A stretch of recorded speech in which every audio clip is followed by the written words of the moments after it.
Ah, boss is here.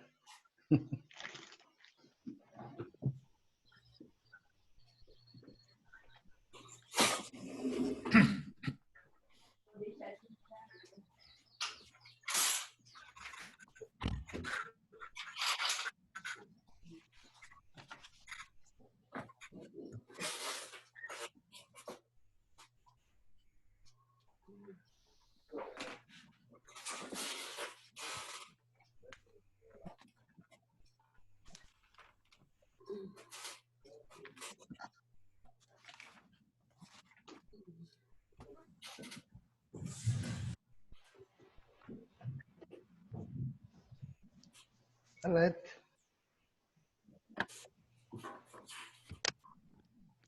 Morning. Hello. Morning.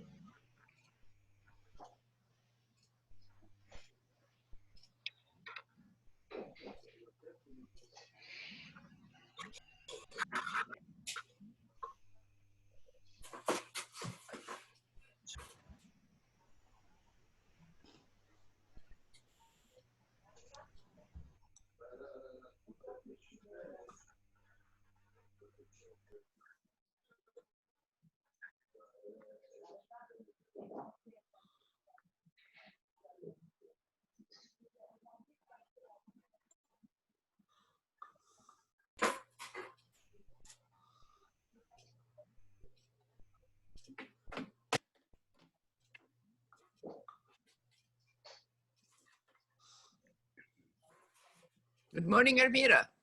Good morning. Hello. Good morning, Hello. How are you? Good, good. It's okay. Greetings for distance.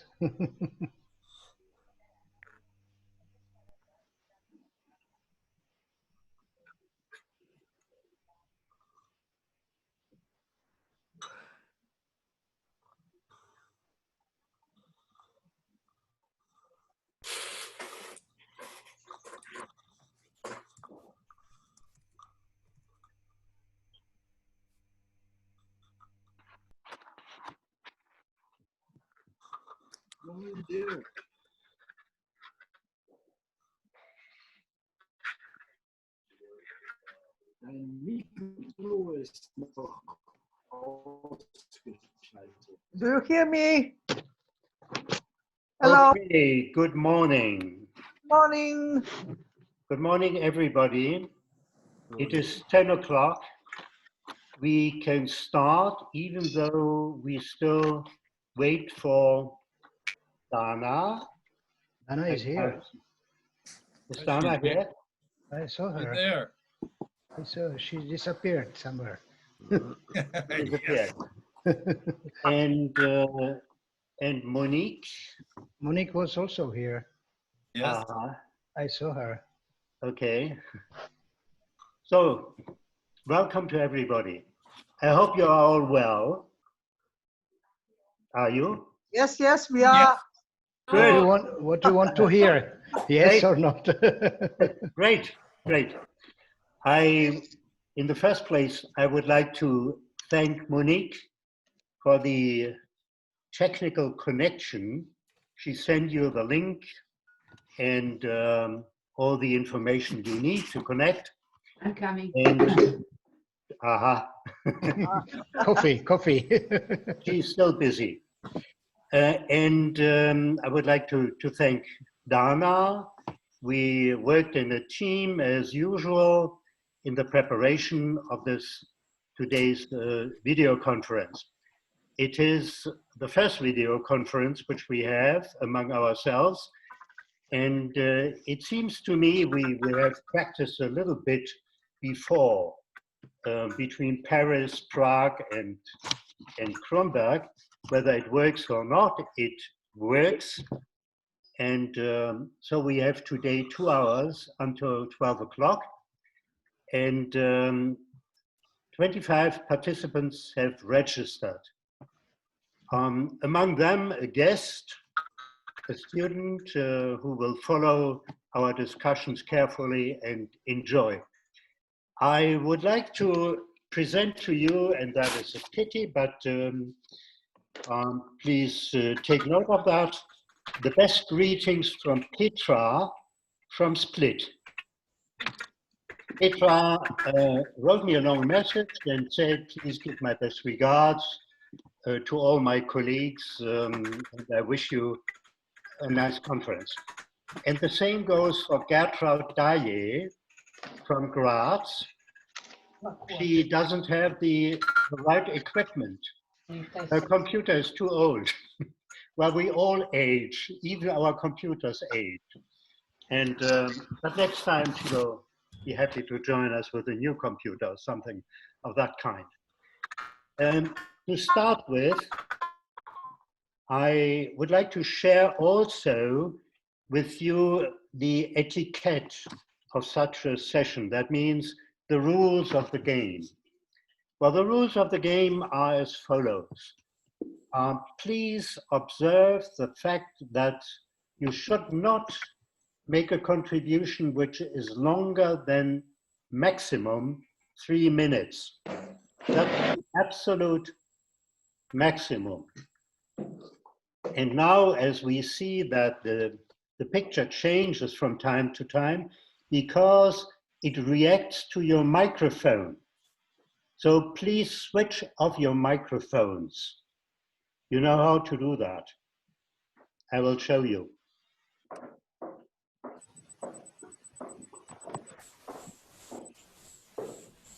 Show the red sign, microphone switched off. So please, so that we understand each other, please be so kind when you don't speak, switch your microphone off. When you want to speak, raise your hand. Then we can identify who wants to speak. And wait for the invitation to speak, and then you switch on your microphone. When you have finished, you switch it off again, please. And when you start talking, please say your name so that we can identify even if we have the names under your picture. But that is good. The most important is really to observe the time restriction. We only have 2 hours and we have 25 participants or so. And if everybody speaks in the first part for 3 minutes, we have already more than an hour of speaking time, and that doesn't leave us anything for discussion. So it's an old word, less is more. If you speak less than 3 minutes, you have a greater impact than if you speak 4 minutes, okay? I'm very happy to see you all. And again, is Monique now in? Yes, I'm here. Yeah. Monique, Yes. thank you very much indeed for having arranged this. Thank you very much indeed. No problem. We use it now more and more. Thanks to Moira, in fact, who was the first to tell us that it's good to recommend Zoom, in fact. Okay. Dana? Moira. Yeah, no. Okay. I'm asking for Dana whether Dana. she... Is Dana there? Donna's there. I can see her. You can see her? Yes. Yeah, Dana is there. But she does not hear us, or I suppose her microphone is mute, no? No, the mic's not mute. Her microphone. Dana is no. Normally she must hear us. We can write her in the meantime. Dana, we can write to her in the meantime. I'm trying to write there. Dana, do you hear us? Dana, do you hear us? You see, now we get a lesson in how to communicate. So I just wrote to her, Dana, do you hear us? But she doesn't answer. You can call her. In fact, I suppose she just, no, we see her, in fact. That's a funny thing. We see her really. Impossible.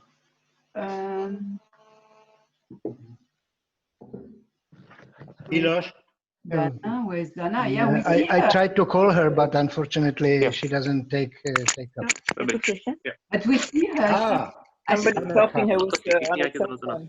A musisz się to držet, jo? Great. Okay. She has anybody there. That's what I thought. Peter,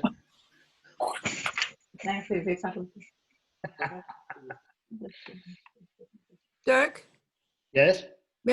can we use the chat box if people have something to say? Yes. The chat.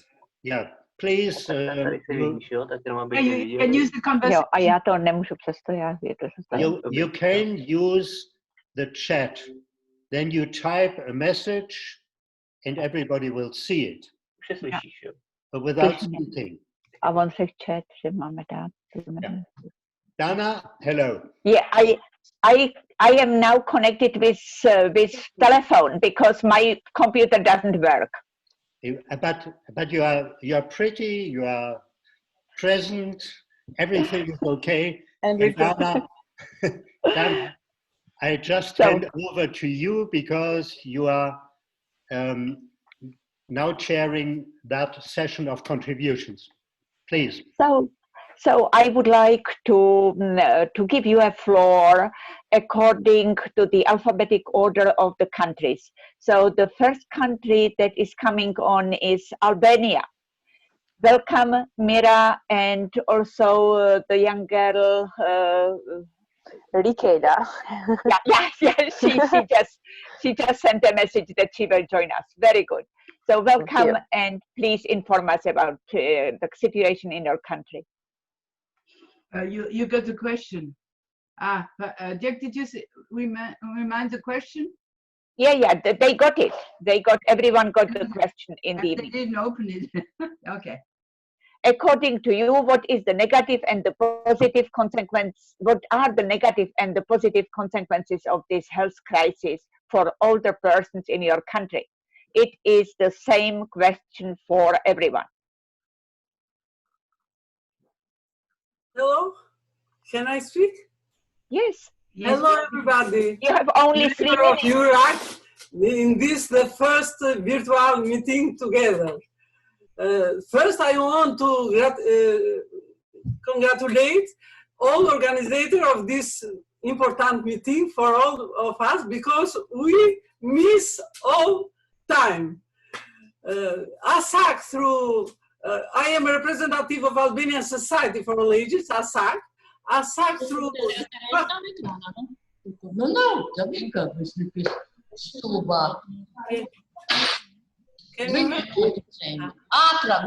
ASAC. Oh, can I speak? Yes, please. Throughout this coming meeting, attention to the community and notices that notices different communities have different challenges. The impact of decades of neglect and discriminatory policies had impact community and state responses that affect all the people and widows of all ages in extreme and serious way. I have sent some reports about some facts about this situation. The Association of the Elderly in Albania are without resources and have found it difficult to have the elderly when they are being bombarded with data, information, and gossip.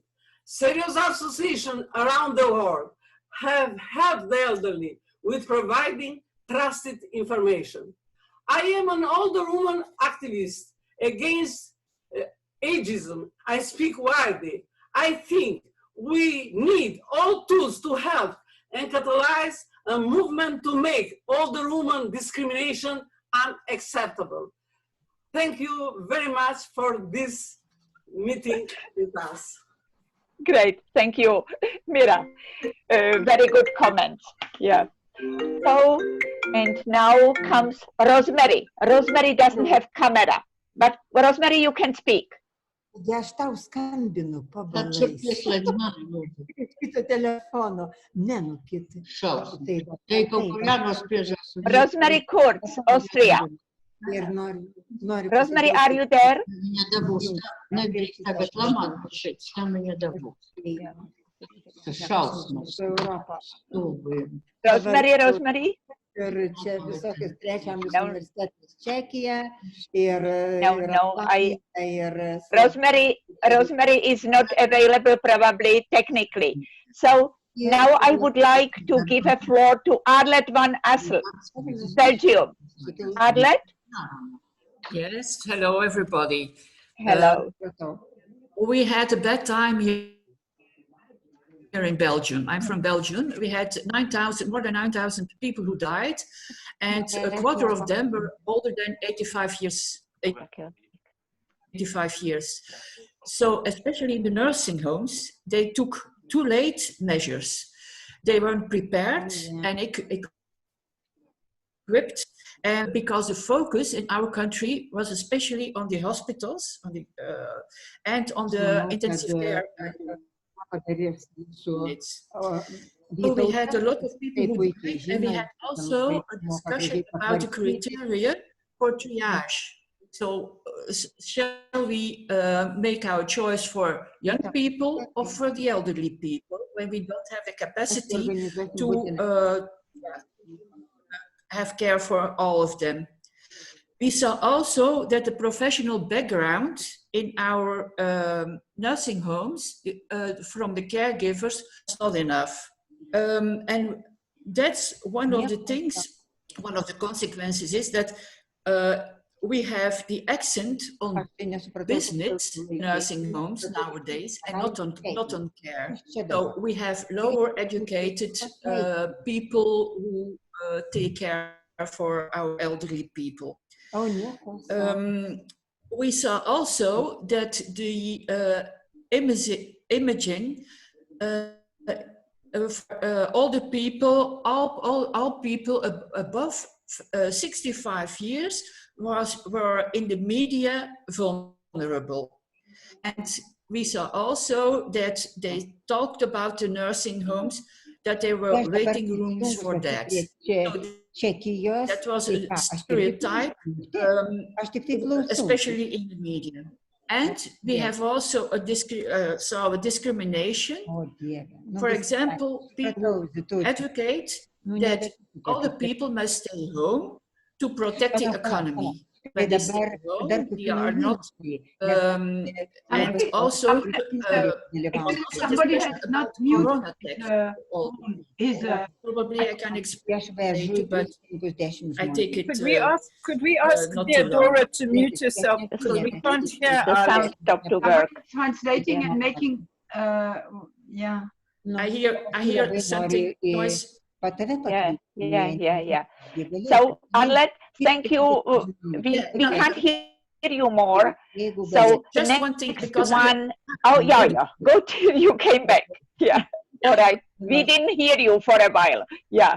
We lost you. Wait a minute. So, Everybody who does not speak, everybody who does now not I can hear you. must switch off the microphone. Otherwise, we can't hear the speaker. Please, especially this translation, you have to turn it off. Theodora, Yeah. can you switch off your microphone? Yeah.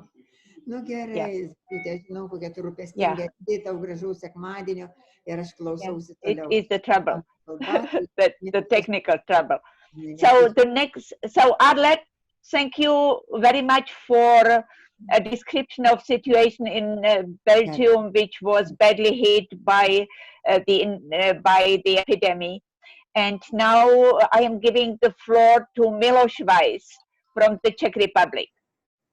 Hello, everybody. As you know, I am a representative of the Union of Czech Republic, of pensioners of the Czech Republic.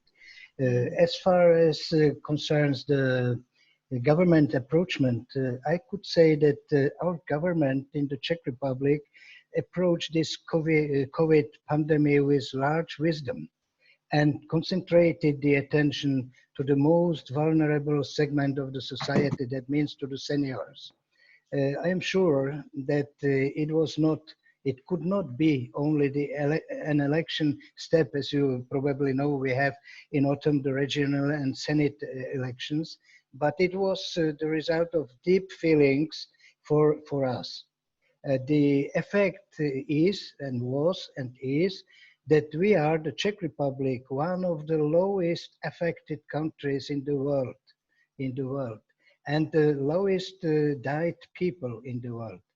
For example, we have now about 6,000 affected people, and only 300 of them passed away.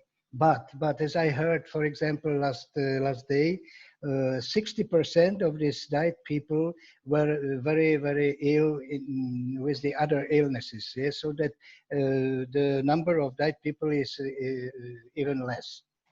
So to sum up, it was a good and correct decision of our government to introduce the limitations, the orders, the decreases, and they started the right way before the pandemic broke in full strength.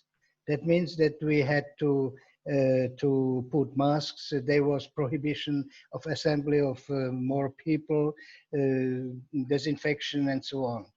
Close the restaurants. It was all over the world, I think, but I can say that, and I think that our government introduced and approached this process before the other countries did it. Thank you. 3 minutes is over. Really? Thank you very much.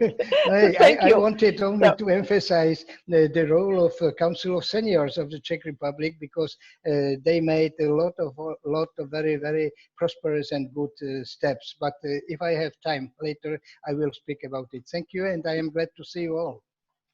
So now it is my turn. You have heard from Milos all the positive aspects of the epidemic. So that one, that aspect that he couldn't mention was, for example, a special television program for the elderly, just to entertain them.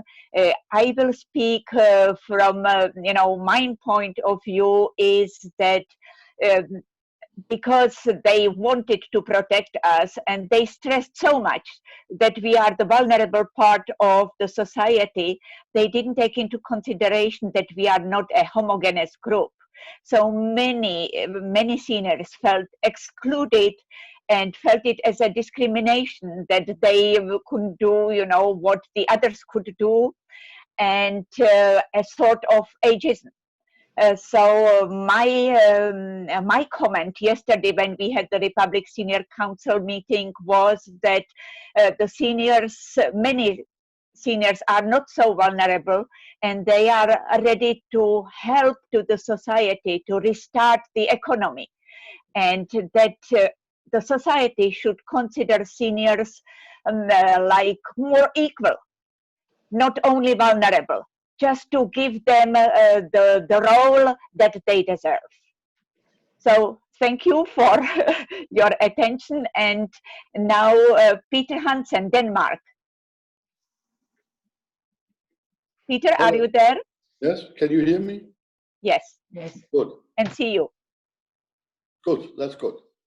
So I can just say that I see very few positive consequences of the pandemic because it has locked down all the countries.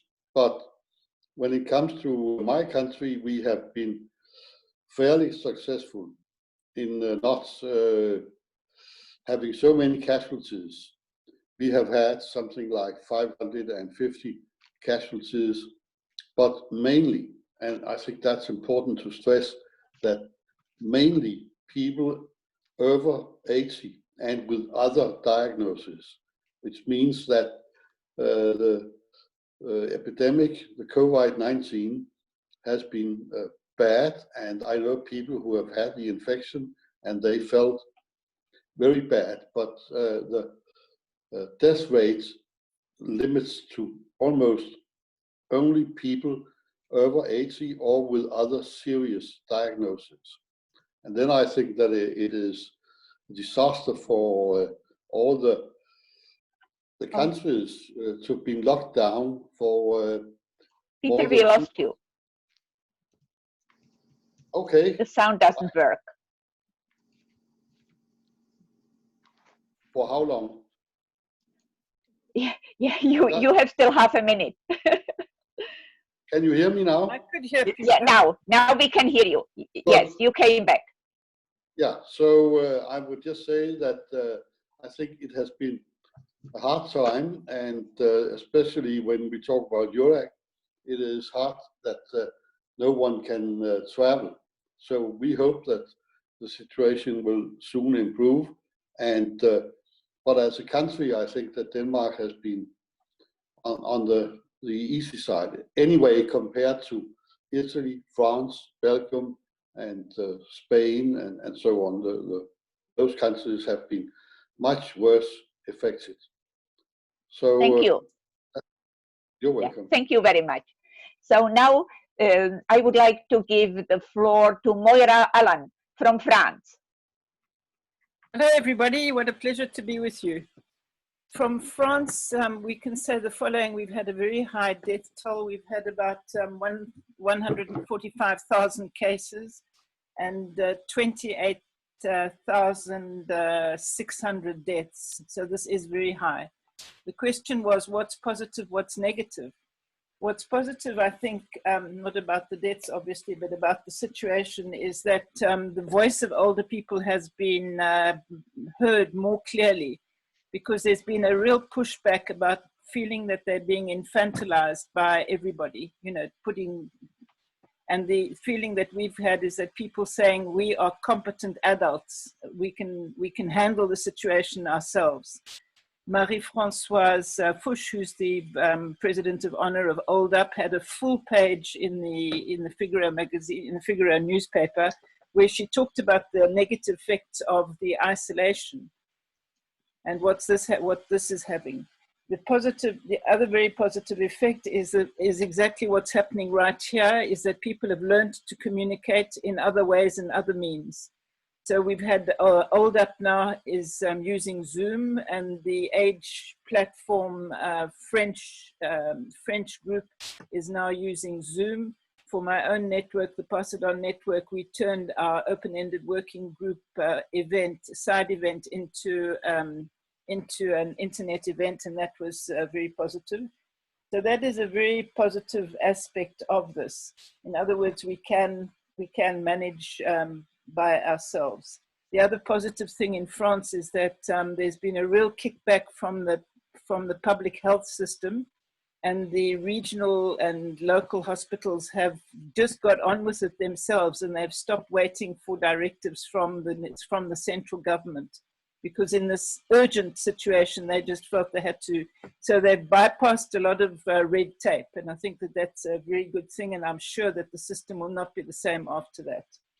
Oh, thank you. So it is very interesting. Your time is over, but we will come back to you during discussion. I have to go back in the alphabet, because I have just learned that Tina from Estonia is with us. So Tina, it is your turn. Tina? Yeah, hi. In Estonia, we have done well. We started our emergency time in the middle of March, and now it is ended.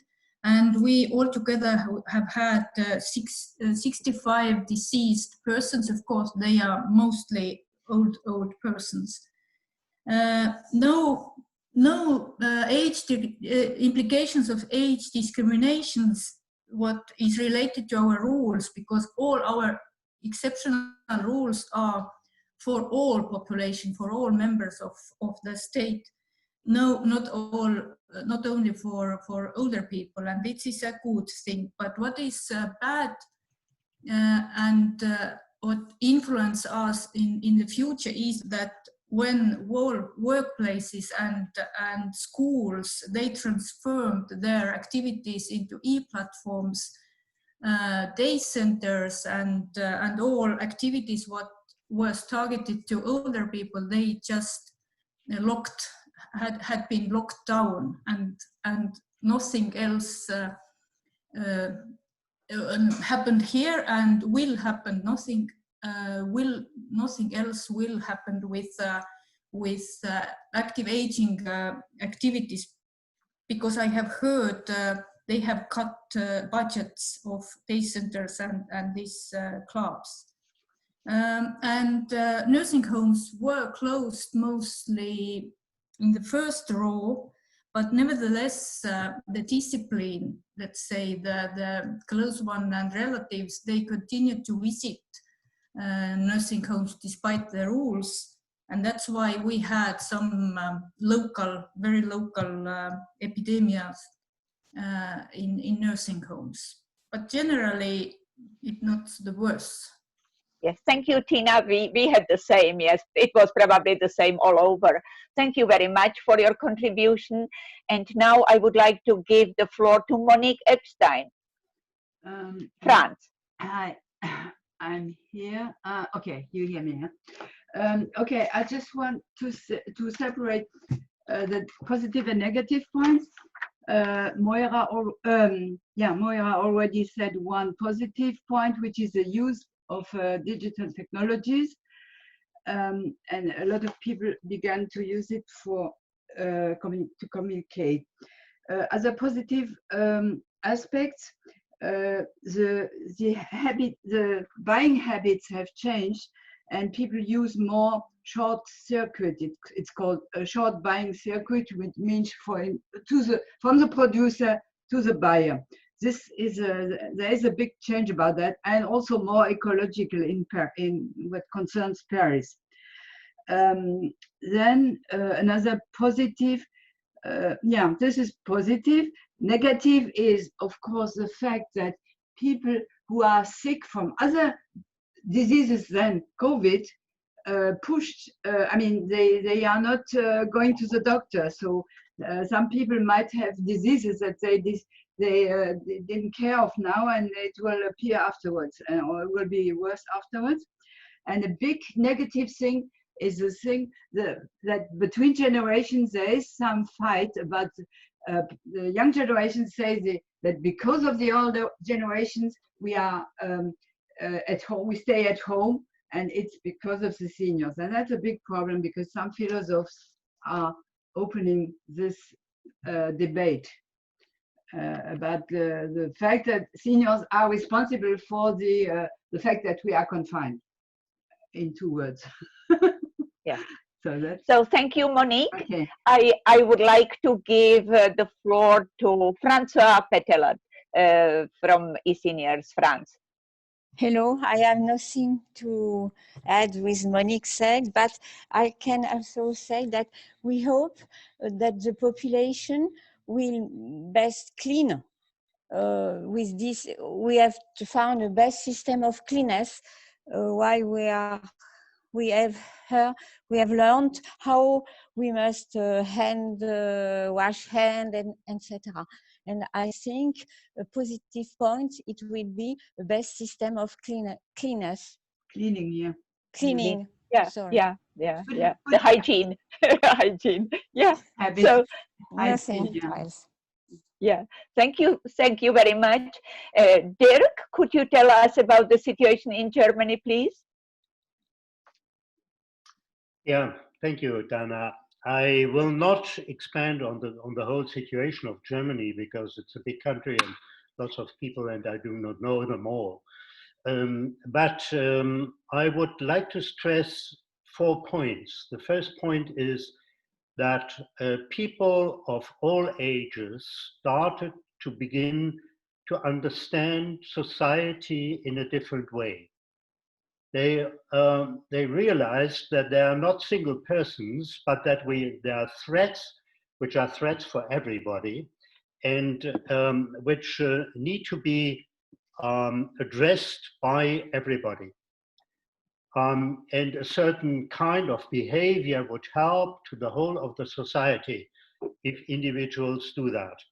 The second point is that the role of the state is more and more recognized, and people say we need a strong state, setting clear rules, setting the elements of good behavior, etc. The third point is that people had more thinking about what the word solidarity means. How can we help others who are endangered? And do we have a responsibility as a society and as an individual? And the last point, which I would like to mention, is that we all started to think more about what is life all about. Is it only to consume goods and services, etc.? What is the essence of our lives? And that is a very important dialogue about society, about state, about solidarity, and about the sense of life. That's all I want to share with you right now. Okay. Thank you. Thank you very much. Thank you. And we have also Christian Winberg from Germany, from Hamburg. Christian? Are you there? Christian Winberg?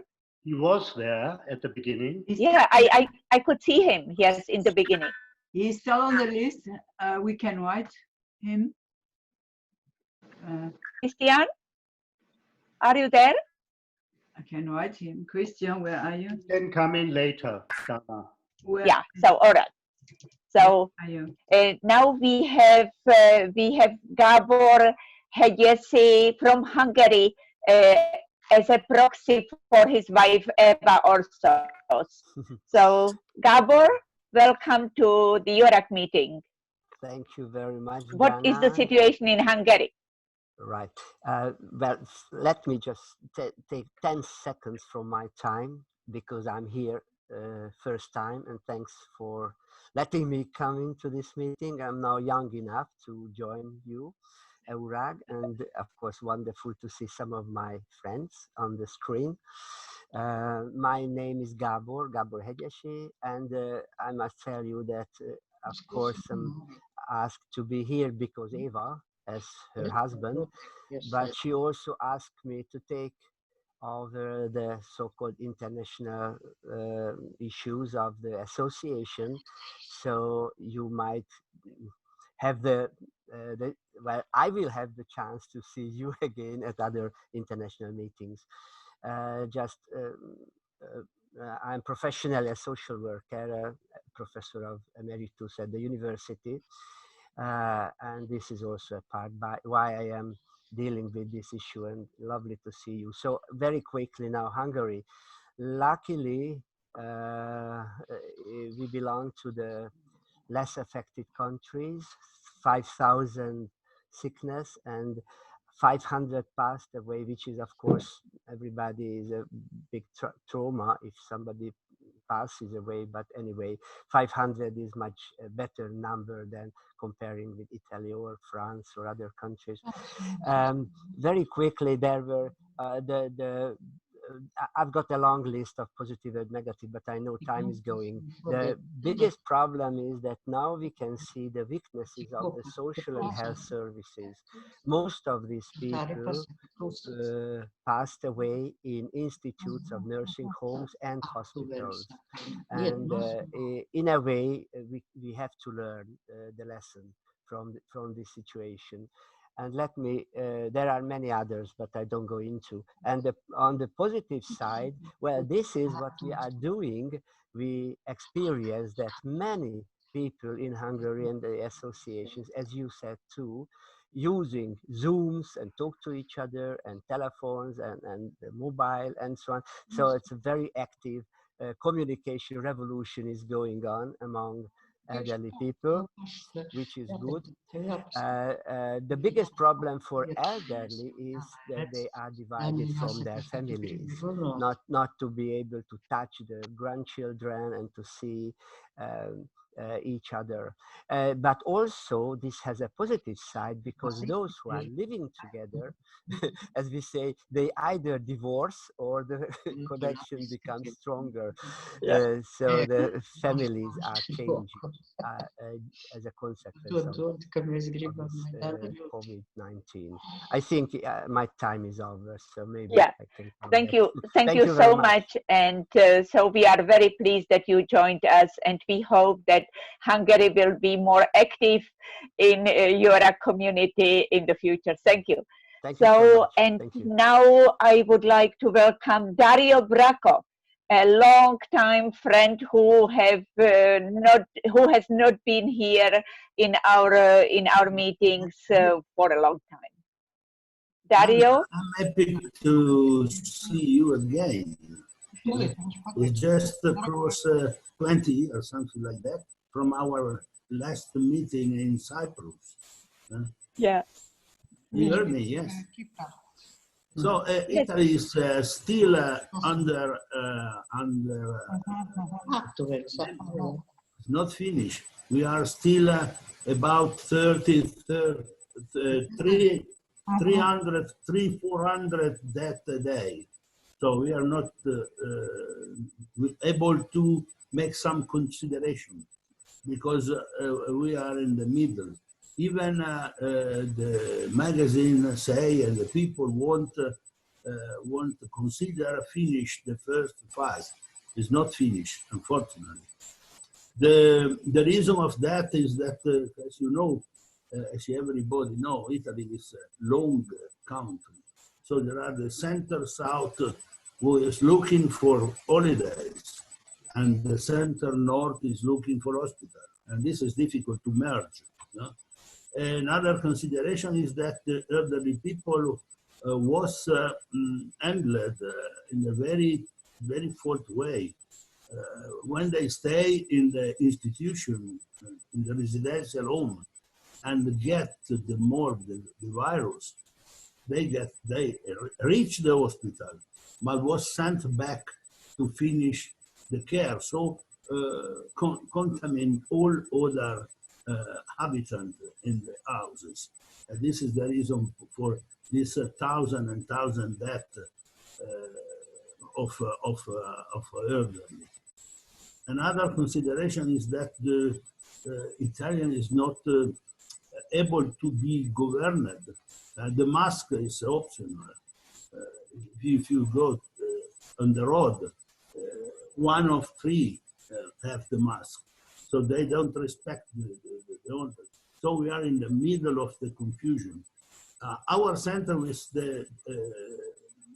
able to collect data and then make some consideration, is working very hard to succeed it. But it's very difficult to obtain very true documents because the data is not so slow, so little. There are a lot of data we are not recognized. For one mathematical question, we are not able to make statistics because we cannot check all habitants. When you heard from the magazine or from the TV that there is 100 deaths, okay, it's low, but the control, the tampon, half of the day before.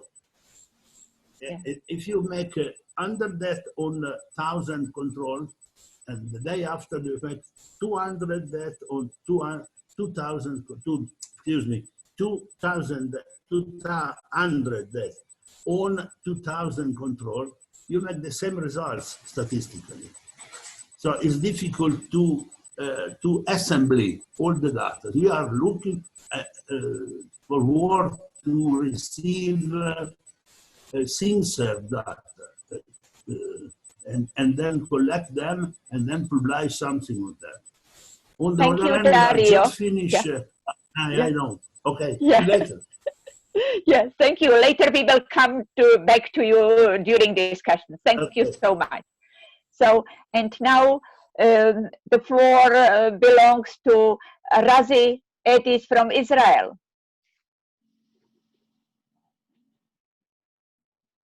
Razi?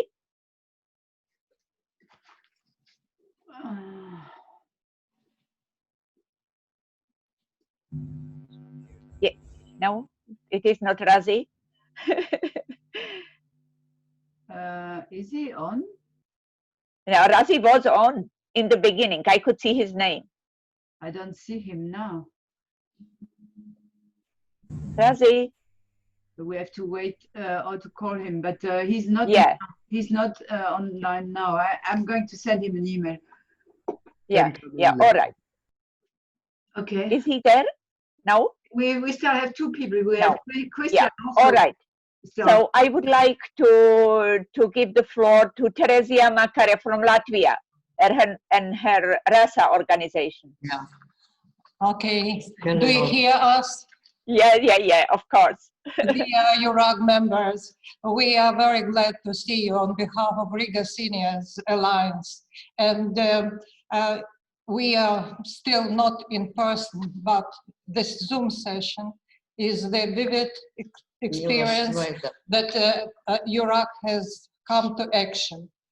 So due to quarantine proclaimed in Latvia on March 13th, we all experienced 2 months of emergency status as our country at once proclaimed stay home principle. On the whole, Latvia is able to admit that due to the emergency measures of our government and our citizens' discipline, we have one of the lowest in the world percentage of death rate and those who has fallen ill with COVID-19. All in all, we have 1,000 of those persons who were ill altogether. Our alliance was to celebrate 10th year anniversary this year, but this event we've spent with the help of Zoom. So thus we organized a number of seminars, language courses, line dance, Tsigun, and other exercises. Also, we made a course of computer studies. COVID-19 has put all of us under stress, and we organized call center for seniors in distress. Very educated people who are giving consultations to those, to all of our seniors who were in need. We also have joined a new international program devoted to the development of democracy in the post-Soviet states, announced under the supervision of Norway, Liechtenstein, and Iceland. So we would kindly ask Dana if it's possible to provide us with address and additional data about our member of Eurag from Iceland. Yeah. And we are very grateful to Eurag authorities to organize the Zoom meeting, as we highly appreciate experience of all the members in respect of defying COVID-19 and its influence to our lives. We also understand that COVID may return back in several ways, so we should be ready to live and continue our activities even in these unusual circumstances. Thank you. Thank you. Thank you very much for your contribution. And Lithuania is coming. Rita. Rita, are you there?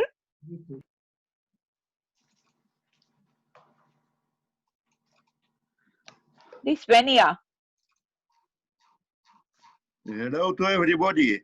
Here is Evaldas Židonis from countryside of Lithuania. I try to push on my video. Oh, good. Welcome. So there is a sunny weather and blossoms in garden. But description about situation in Lithuania already was sent by my colleague Vilja Turenia. So I can only add that we already have free movement through our 3 countries, Baltic 3 countries, borders of Latvia and Estonia now. We can move freely, every person. There was, I can stress that there was one problem with discrimination, because their recommendations of quarantine management center was treated by some our service providers as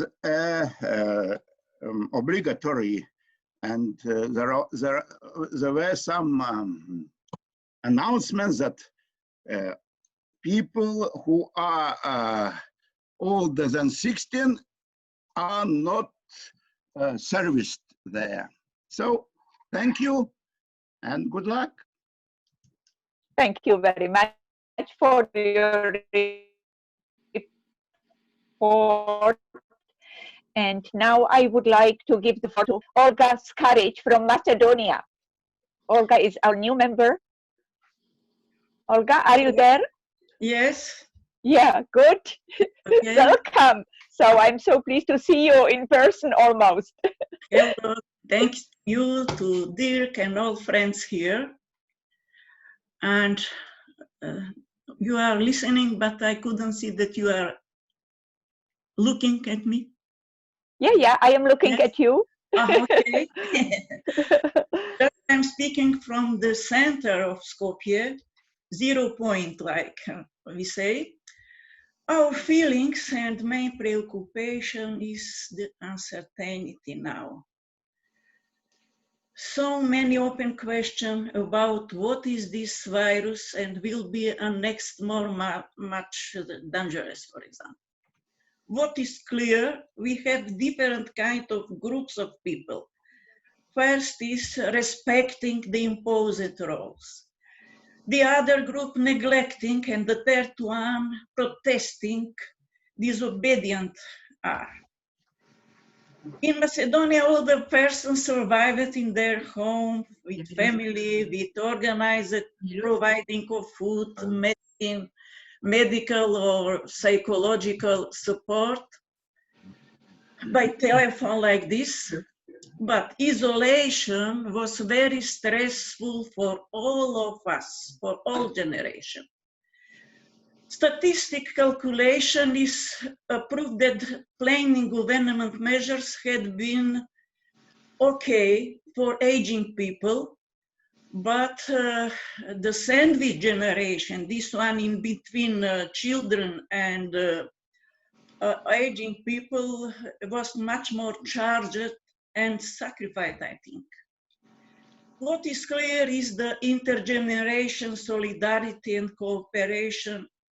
This is very important now, and to be with the mind in the head to see what is the situation. We have been with different kind of catastrophes in our life, wars, many wars for me, inundation, earthquake, famine, like this, even survived disappearing of very loved family member. But life continues, and this who will survive will tell the story. What is positive is the Eurag meetings now, exchange, mutual support, with this contact by modern technology, but try to have this collection of experience by questionnaire and another approach to have much more conclusions for this pandemic surviving as a lesson, but also for the next maybe bad circumstances. I would like to have a happy end, to continue normal life with direct contact, visiting each other in different places, accepting joy of family hosting. Welcome in Macedonia. Olga is waiting for you. Okay. Thank you so much, Olga. We hope that in 2023 we will have the Eurag conference in Skopje. Thank you so much. And now the floor belongs to Jaap van der Spek, the Vice President of Eurag from Netherlands.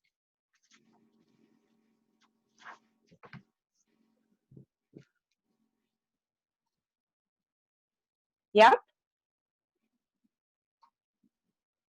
Yep, are you there?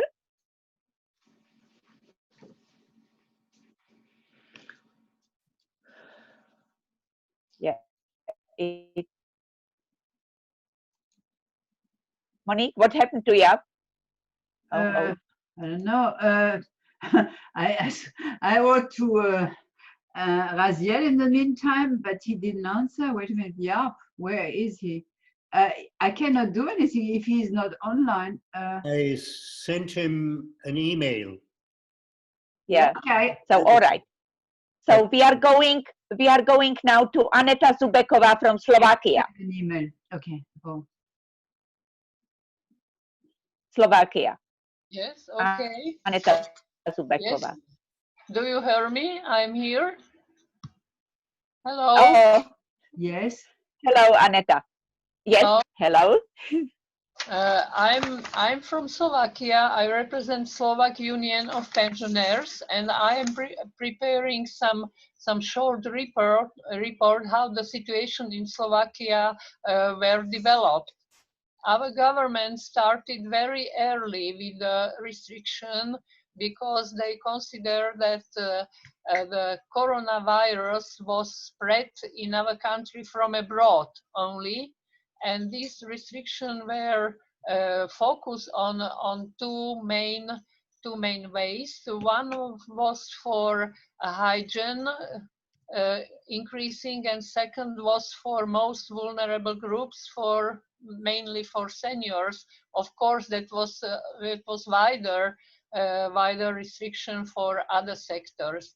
But concerning positive things in our country, a lot of our seniors were disciplined, tolerant, and patient, trying face masks, trying hand shoes, and being farther in the row before in front of the shops. And it was developed also intergenerational solidarity when young people help to elder ones. A lot of students of medicine help in hospitals, in information telephone centers, in orientation of people coming into the hospitals. Other group of young people help to elderly on municipality level, bringing them medicine from pharmacy and food from shops. A lot of restaurants offered delivery services of lunches, etc. What was negative was isolation, long time of isolation without family members who are not living in the same household.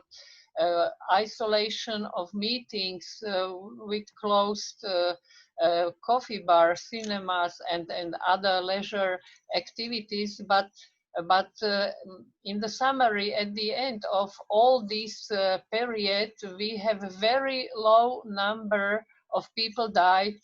According to yesterday's statistic, it is only 28 people died, about 105,000 affected, and 103,000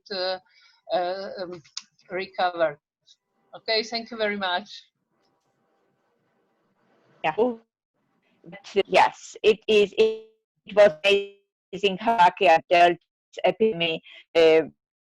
Where lucky people don't go for skiing to Italy.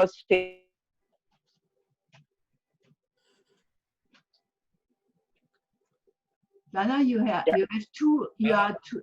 Ah, okay. Yeah. You have two micros, Dana. It's strange.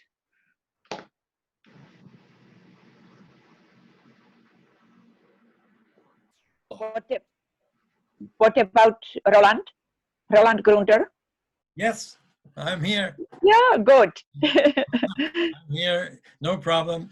Yes, have a nice day from Switzerland. And well, Switzerland, I must say as in advance that I couldn't expect when I was canceling the Eurag meeting in Switzerland, I couldn't expect this catastrophe. But we were the first where we had to cancel something. In Switzerland, the situation is this: around 1,600 dead people.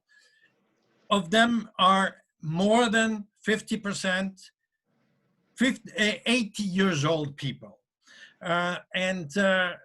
We have the grippe, the normal grippe of in every winter makes more dead people than the coronavirus.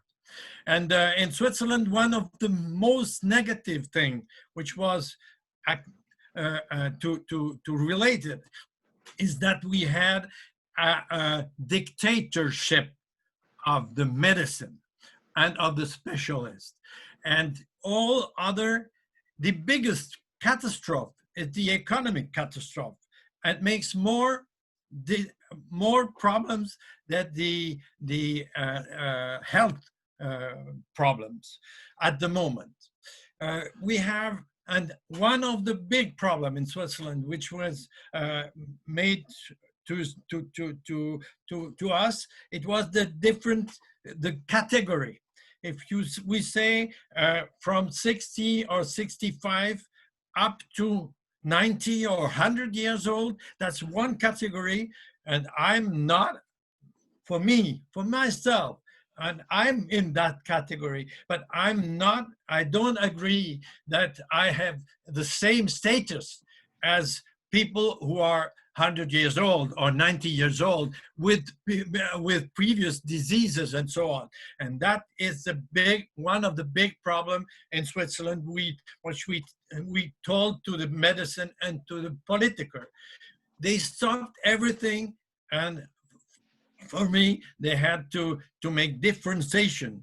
And today they want to boost the new economy to try to help the economy. And at the moment, only the people more than 55 have no problem, economic problem, but all the other one, because of the economic are down, and that will be a more catastrophe as the health catastrophe.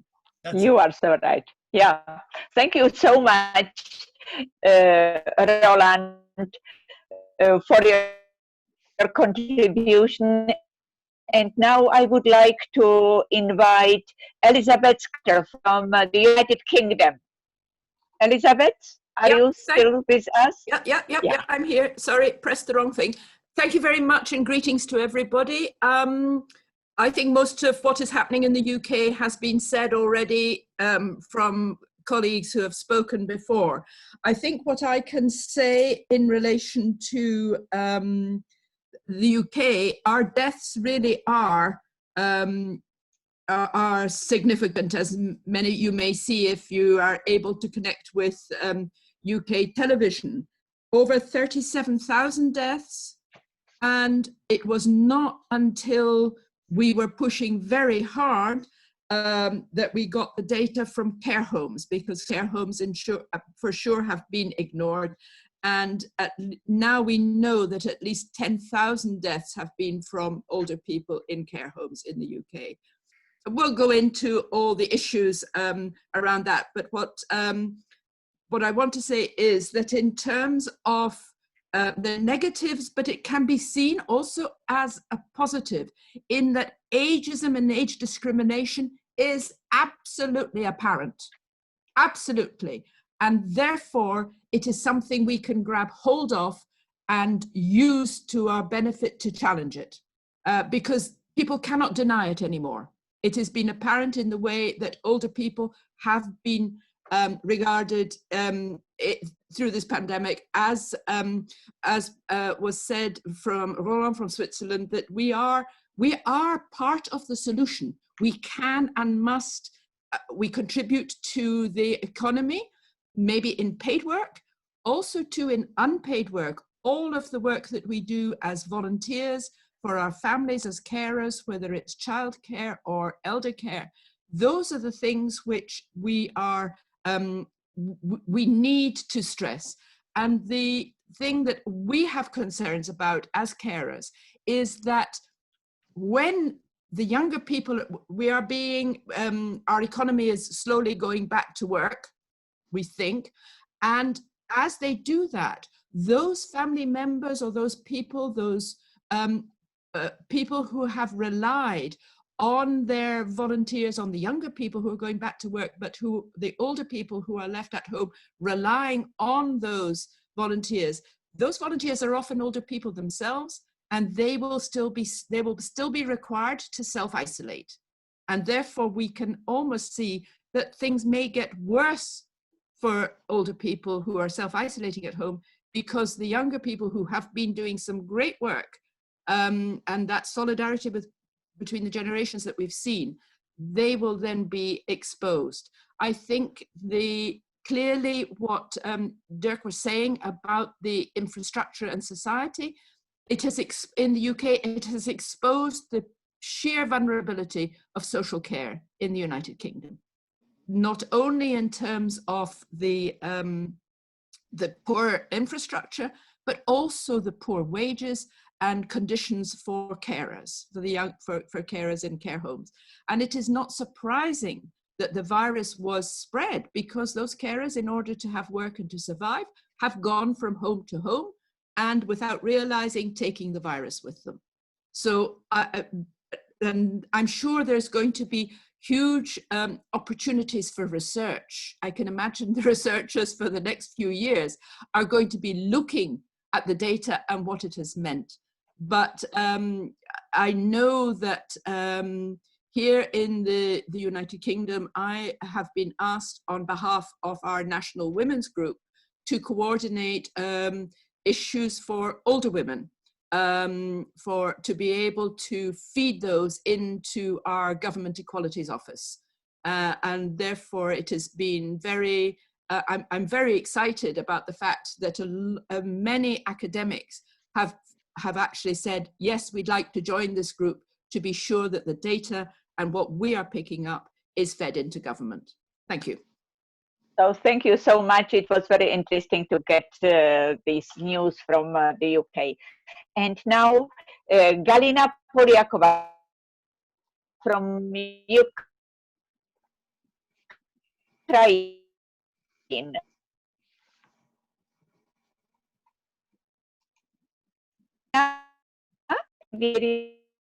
Hello, everybody. So nice to see you all. So lots have been told already. Galina? Can you hear me? Yes. I can't see you. Yeah, I can hear you. I can hear you. I can see you now. Very good. Yeah, okay. So lots have been told already.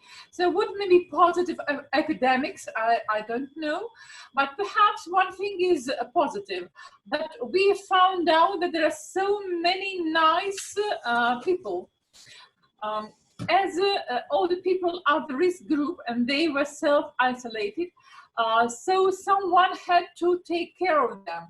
So there are so many volunteers, younger volunteers who did it, and so many restaurants and smaller cafes provided their food for free for most vulnerable people.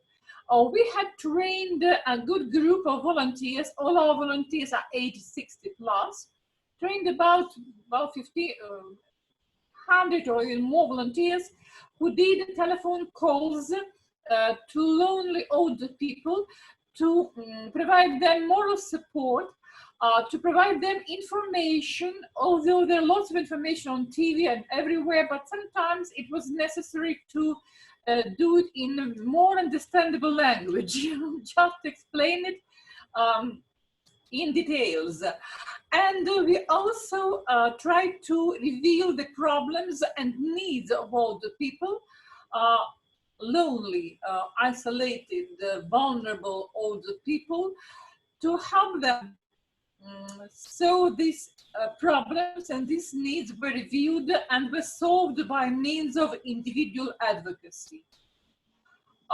It was maybe it is a hard time, but you know, we worked very much, and our volunteers, they're so good. if you have questions, I can reply.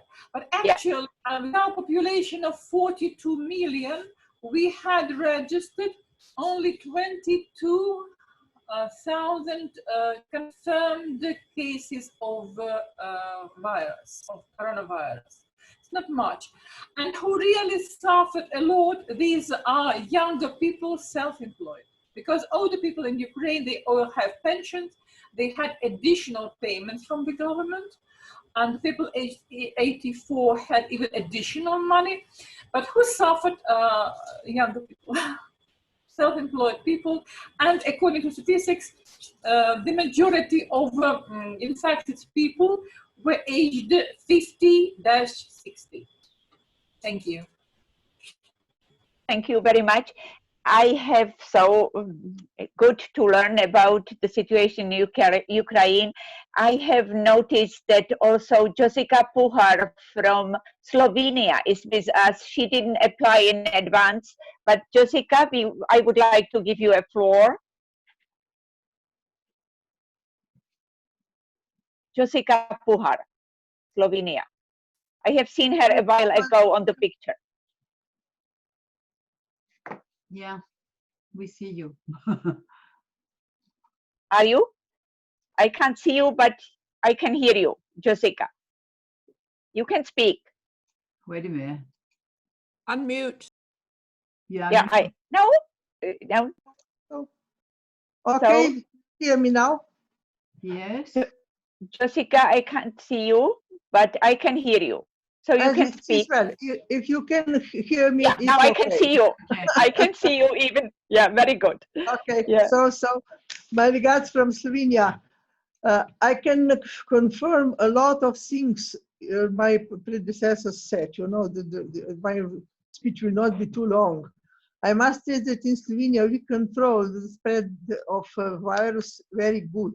We started very early in March with pretty harsh isolating and controlling measures from the government, you know. And our people are disciplined, they obeyed all the orders. And also in Slovenia, the medical meaning and the medical directions prevailed. If not, we are very satisfied with this because they were not all the time pretty rational, you know. But so the procedure succeeded, so that we are just in the end of the term of isolation. People and all the things we are now started to work normally, you know. With the 1st of June, most of the things will start with the normal, I say normal living term, you know. But I must underline some positive things which were done from our side, from the side of older people. Our program, Seniors Help to Seniors, you know, was all the time very present in the local communities, connecting with security units which are working there in the municipalities.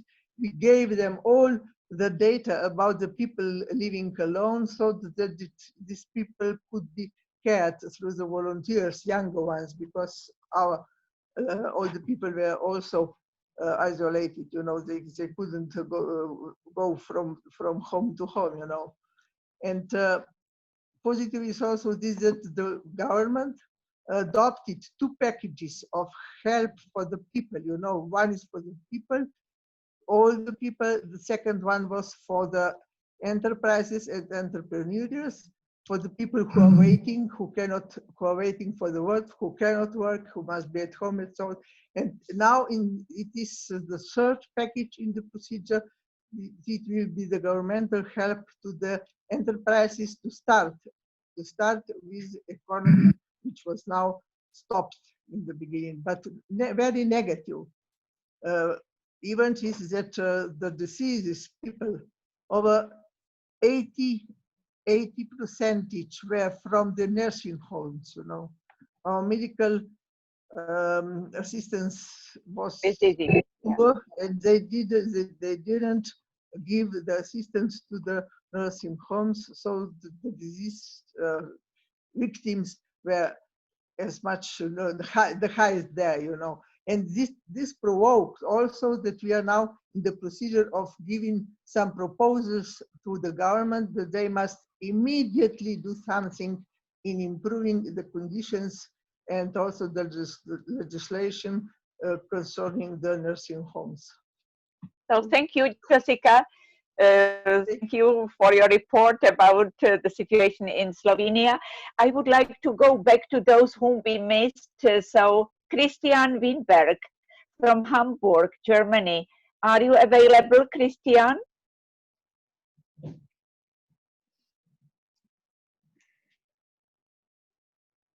Oh, can you hear me? Yeah, good. Good that we got you.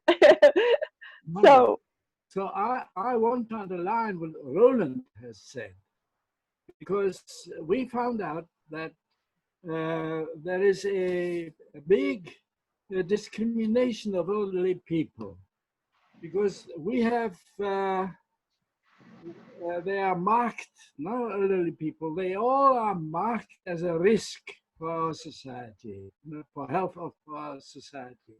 And that's not true, but only maybe 60 or 70% of us elderly people are living alone, are living active, are a part of the engaged people in the society.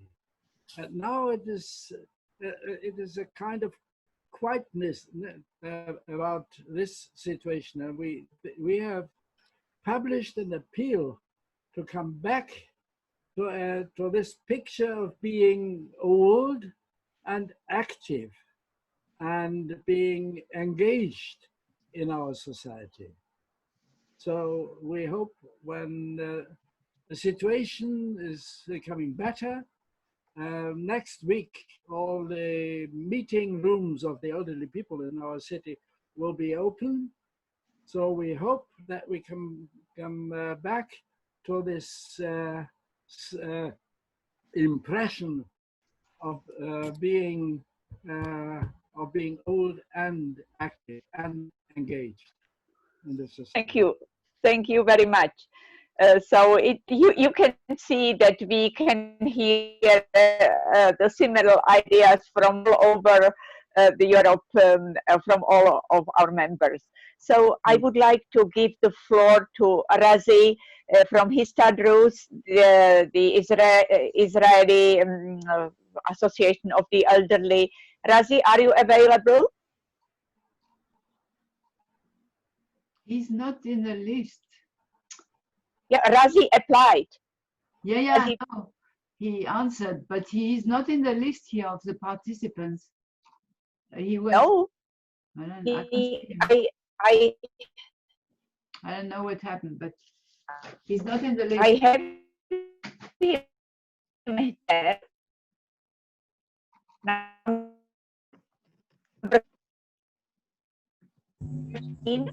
He was there from the beginning. Are you okay? There's nothing to do.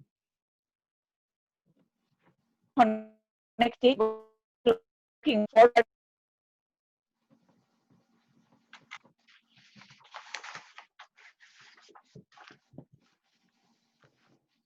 Dana, we can't see you and we can't hear you. Yeah. Dirk, I think Raziel is not on the list. No. Okay, so he's not there. No, he's not on the list of participants. He doesn't appear. I see. And what about Jaap? Jaap van der Spek from the Netherlands. We missed him. Same thing. He does not appear on the list. He's not connected. He's not connected, so we cannot do anything. No. I sent him an email, also to Raziel. Okay. Connected. I see. All right. So, and what about Rosemary? Rosemary Kurz from Austria. Rosemary, are you available?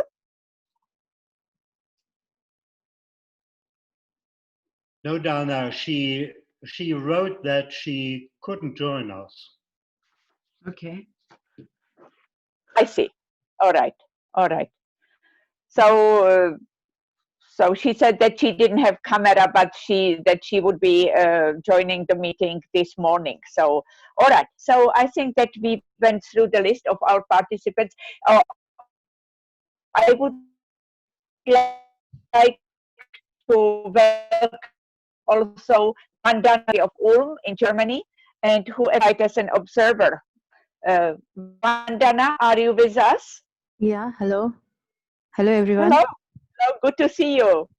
Good to see you too. So, you want to inform us about the situation in India? So right now I'm in Germany, actually, in Heidelberg.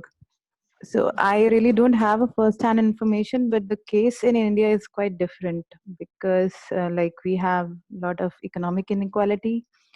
So, you know, things vary a lot, especially among the poor people. So, I mean, like poor people, because of the low wages and without jobs, they are struggling a lot. And for elderly, especially, it's completely quarantine. So people who can afford, they can afford quarantine, but people who cannot, it's like they're suffering a lot. I mean, it's like quite a serious situation in third world countries right now.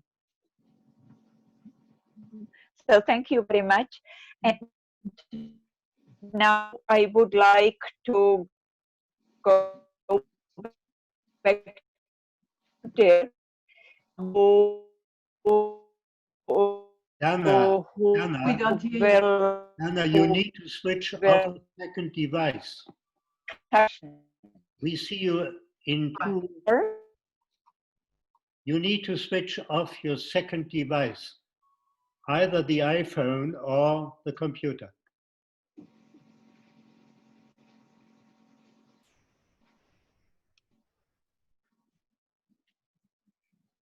There is a letter from Lithuania. Letter from Vilja Turina in the conversation. What's that? There's a letter from somebody. Sorry, I mentioned about this letter, and maybe somebody do not read this, so no. I sent this letter. Yeah, oh, good. We did not read it. Yeah, okay. We'll read it later. Okay.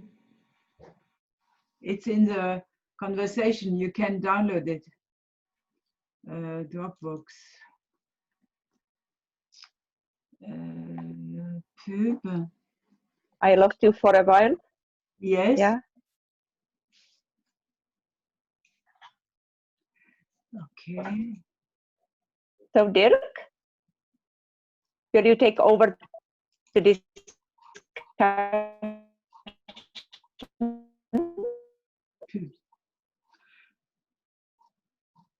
Okay. Dana seems to have a technical problem, and she's mute for the time being, and I then take over and open an open discussion. Whoever wants to comment and introduce more of opinion, information, and requests to others, please raise your hand and then switch on your microphone and make your contribution. But before doing so, I would like to thank Vandana. Thank you very much. Even if you are not in India, it is good to have you in Germany. You are in, where are you? In Heidelberg? In Heidelberg, yeah. Okay, nice city. Yeah. Very good, very good. And it is interesting that you wanted to join us. We appreciate that very much. My pleasure. Younger people say, I would like to know what the old ones are chatting. I would like to know what they have on their minds. Thank you very much. Okay, the discussion is open. Whoever wants to contribute, please do so. Dirk, I've got an offer, which is, well, I'll begin because well, a few minutes.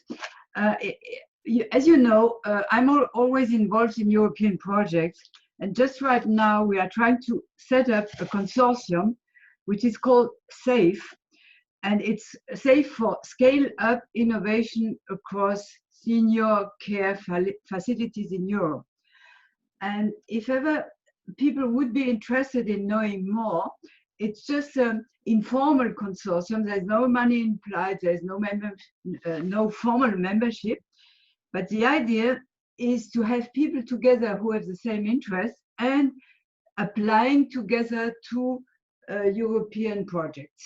So if ever somebody is interested in this SAFE consortium, you write to me. Okay, that's all.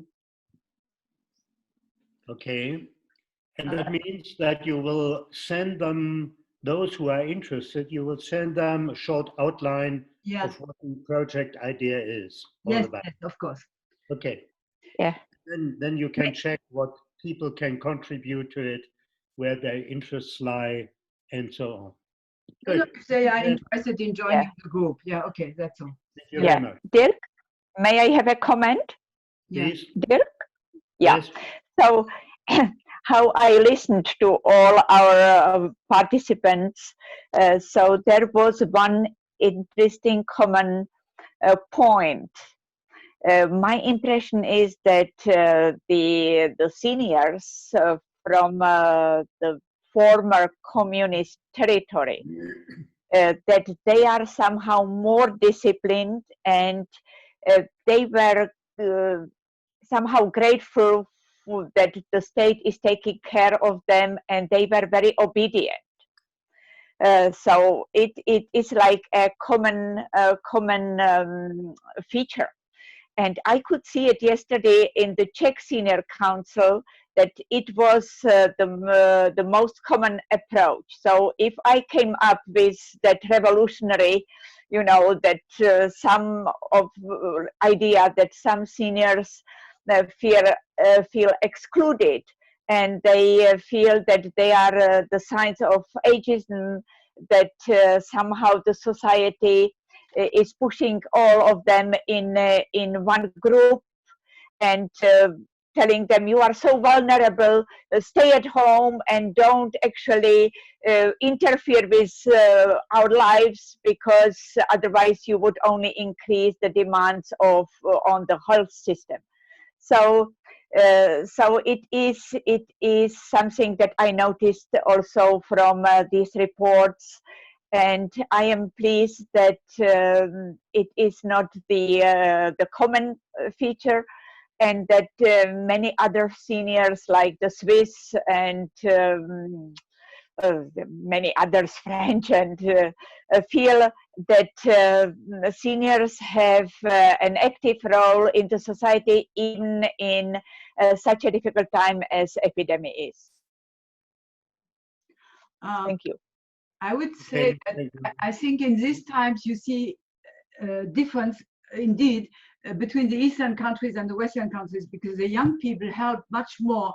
There's much more intergenerational help in the Eastern countries, because people are used to do it. Where in France, for instance, young and elderly people, I mean, the divide is going to be worse than it used to be before, because, as I said, the young people think that because of the elderly people, they are obliged to put their masks, and they don't want to do it. I mean, it's interesting to compare. Please, Jessica.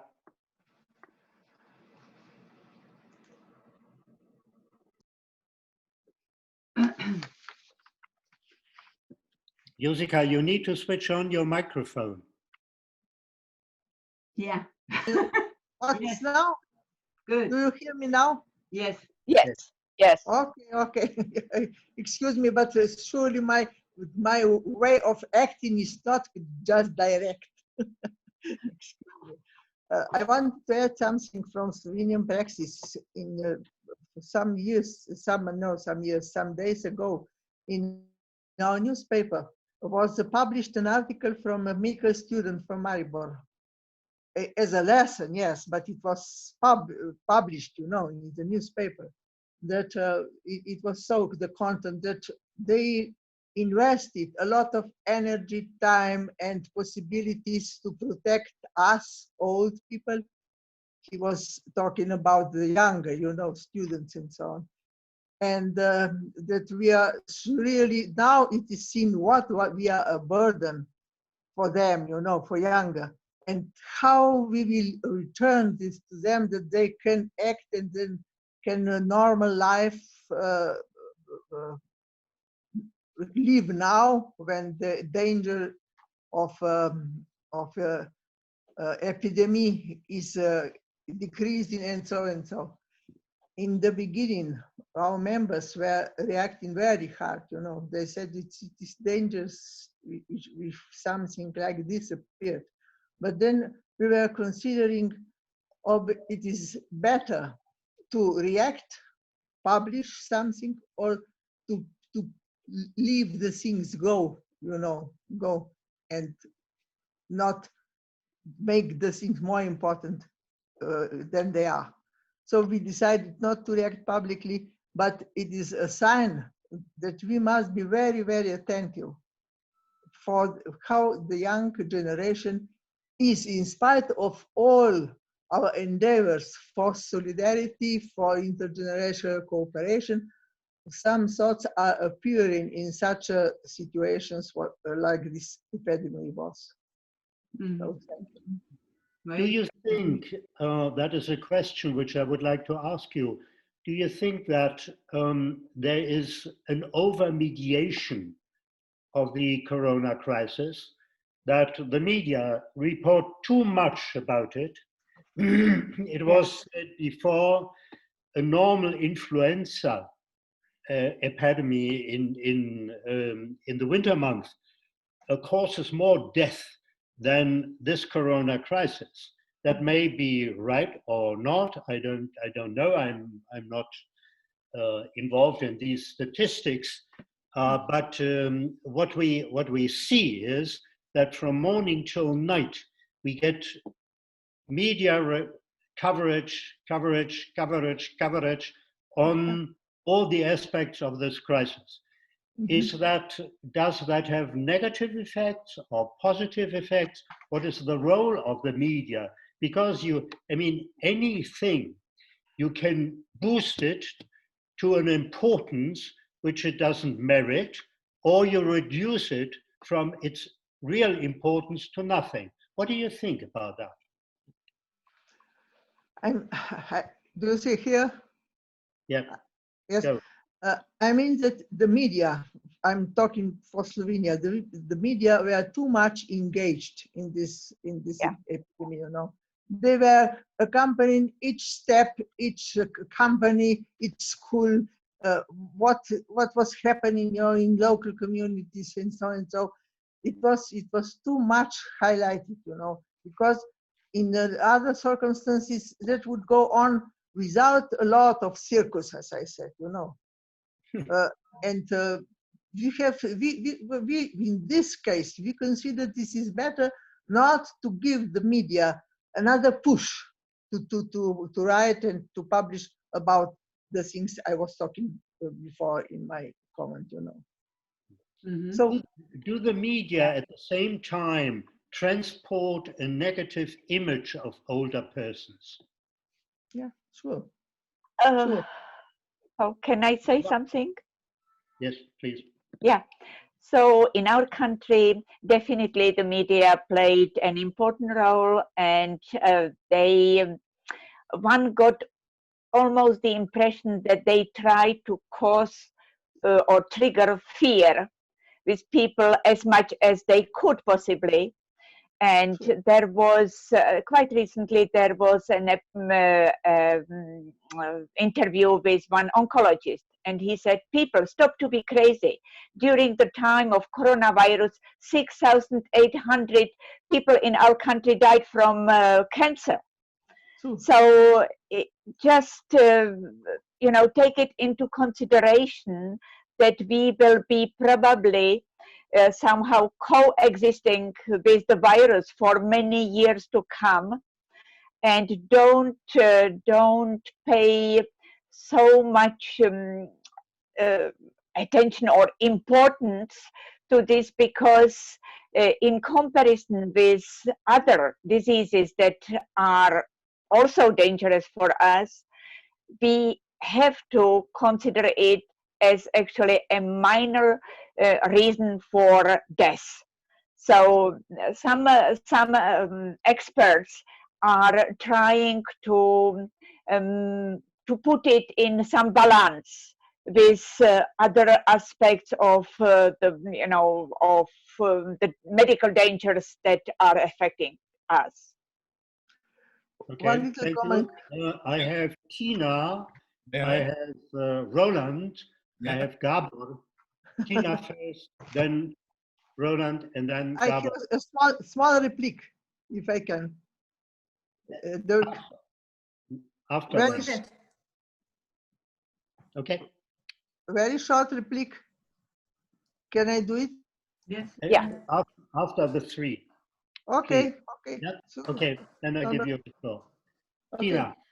Okay, I have two remarks. First, we need to differentiate the media behavior at the beginning of this period when we were lack of information. Academic people were like, we didn't know much about this.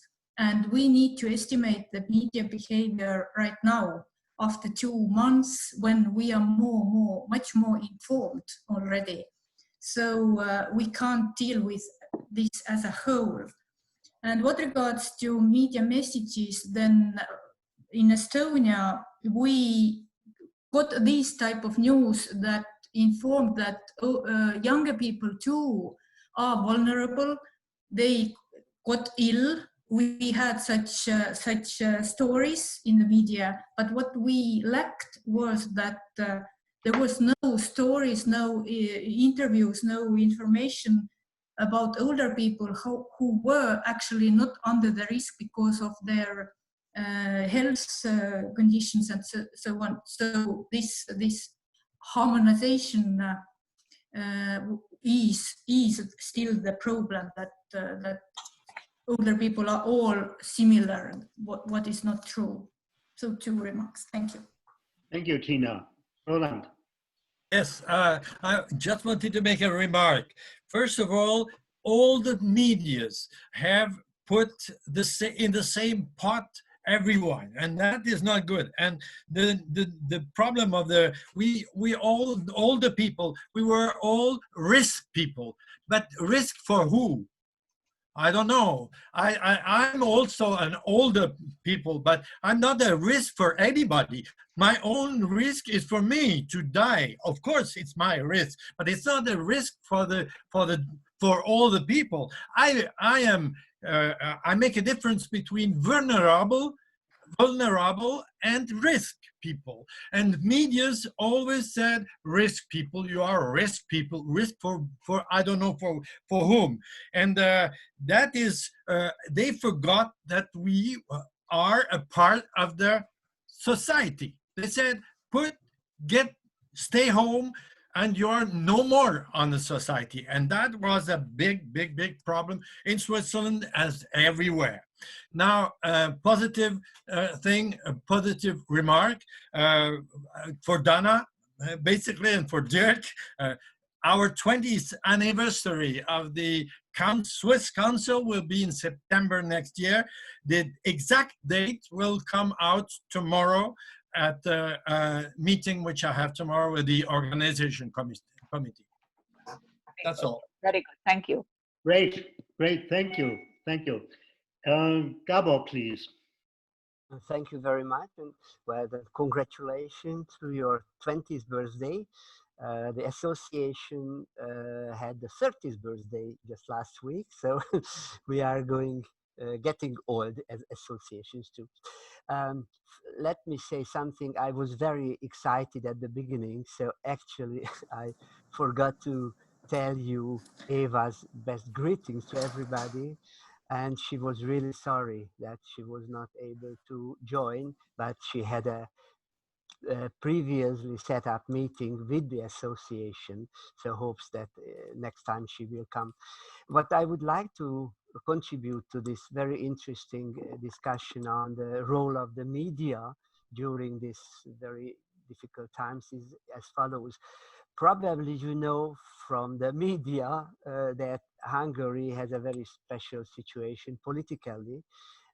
Actually, our government has in a almost dictatorship situation, has the right to act anything until an endless time. Probably they will stop it, but I don't want to go into this, but it's a very important part of the media, the political dimension. And it's a very good indicator of the situation of the democracy in a country, how the government and the opposition is in the media. In Hungary, it's terrible. It's absolutely terrible. So that causes a lot of problems also to the elderly people who just don't know what is true and which is not true. What is really something to do with a real danger of the medical problems, social problems, and so on, and what is actually the content of a debate between the opposition and the government. It is also a part what Eva has a message to you, and I'd like to tell you now. The Hungarian government since 2010 is in power, and they are really not interested in any civil association which is not openly support the government. They don't talk to civil society, civil associations who are neutral, and we are politically neutral, of course, as a civil society has to be. But last year, in many cities, the opposition took over, just like Budapest has in the hands of the opposition, which has a democratic policy towards the civil society. And they set up a council for the elderly people at Budapest level. And it looks like that Eva will be chairing this council.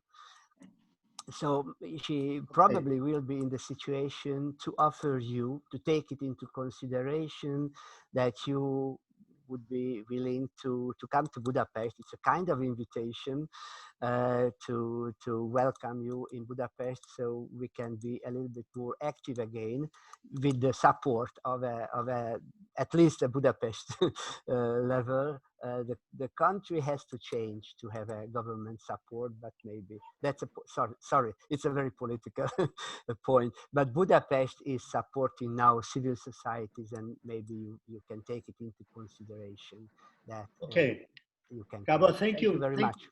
Yeah, thank you very much, Gabor, for this message, and give our warm greetings back to Eva. We have not seen her for quite a time. It's good to see you. You are an old friend of mine, and I'm very happy to see you, Gabor. Thank you, dear. Only 30 years. We met 30 years ago. Yes.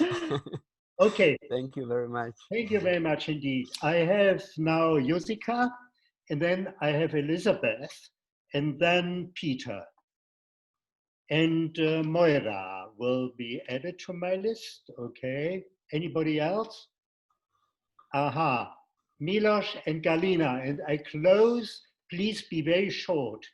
Annette. Rikela, where is Rikela? Okay. So you must be very short. Otherwise, we reach 12 o'clock and we have to close that. Okay. Jessica. Do you hear me?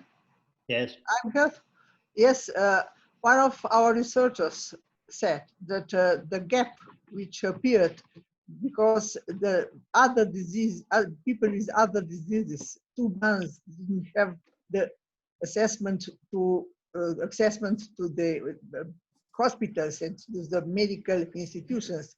We have to recover in 3 years. Okay. Okay. Thank you. Thank you very much. Okay. Elizabeth, no more than 2 minutes. Microphone. Yeah, I'm trying. Okay, 2 things. We had a strapline. I'm talking about media. This was my thoughts. We had stay at home, protect the NHS, save lives. this was the banner which the government had every day in their press conference when they started.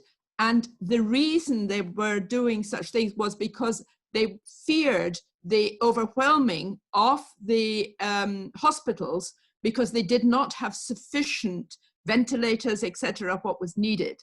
And again, as I said before, it has exposed the vulnerability of the infrastructure, the lack of investment there has been in our health and social care. And we need, and like Dirk has said, maybe there is the possibility of reshaping that, and we need to ensure we keep their toes to the fire as we come out to be sure that the money is continued to be spent. Thank you. Thank you very much indeed, Elizabeth. Peter. Yes, first of all, I want to focus on the positive aspects now. We have no reason to be dissatisfied with the media. They have done a good job. It is very clear that the responsibility lies within the government, and that's what we discuss in this country. I also want to stress that it is well known that Danish people pay a lot in tax. Now it has proved to be very good for all society, because we have had the possibility to give support to all aspects of Danish life, cultural, business-like. It has been very successful. We have had a lot of solidarity between the ages. So good, and young people have been very supportive to old people who have been isolated, which has been the biggest problem. Then I will also focus on quite another question. It has been so good for the environment and the pollution situation. It can already now be stated that fewer people will die from pollution in Copenhagen. It's just a lot of, what should I say, impressions. So I think I have used my time. Yes, you have. Thank you very much. You have done well. Moira, it's your turn. Just very briefly, I think we're all in agreement with what everybody said, just in terms of how we could maybe do something about it. I think the big thing here is the adaptability that we've shown. We really have, as elders, we've shown a lot of adaptability, and I totally agree that the governments are at the source. The governments need voters. The world and society is aging, so we will be voters until we die. We just need to change the attitude towards elders. And I think this whole idea of categorizing seniors from 45 to 100 in the same package is something that needs really all of our attention. And as we've become more adept and more adapted to social media, I think we should all just try to get going on that particular thing. And what I'd love to find is a graphist who could put all of this into images, because that's one of the ways that we would be able to get the message across. Thank you.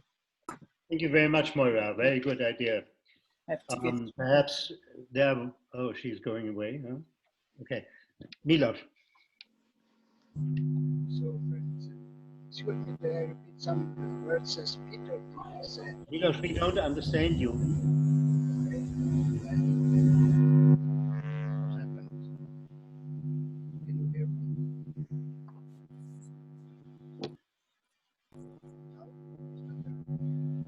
What's your Milos? Milos, I will call on you later. Later, please. And you arrange that. Galina. Thank you. So if we speak of a discrimination because of this coronavirus, I can say so about our country because people were asked, older people were asked to stay at home as much as possible, which they never did, unfortunately. And about press, about mass media, maybe you are more lucky. We had so many other problems in the country So the coronavirus was not on the first lines. I see. Is it good or bad? But Interesting. actually, we almost, sometimes we forget about this virus because we have much more problems, maybe more interesting.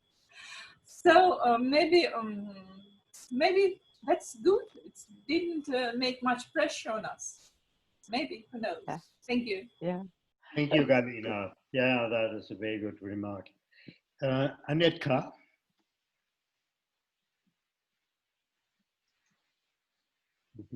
Okay.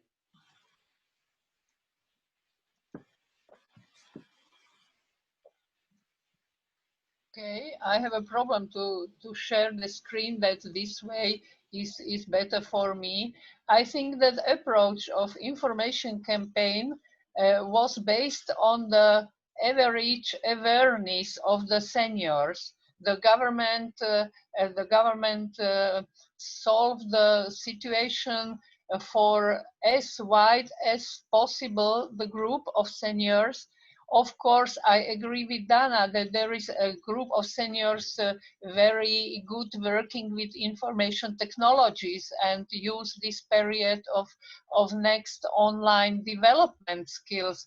But there is not the biggest part of the group of seniors, and that's why it was so structured to be understandable, to be respectable, and to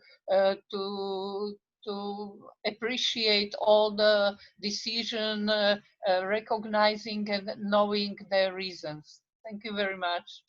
Thank you, Anetka. Thank you. Milos, have you settled your problem? Milos? Excuse me.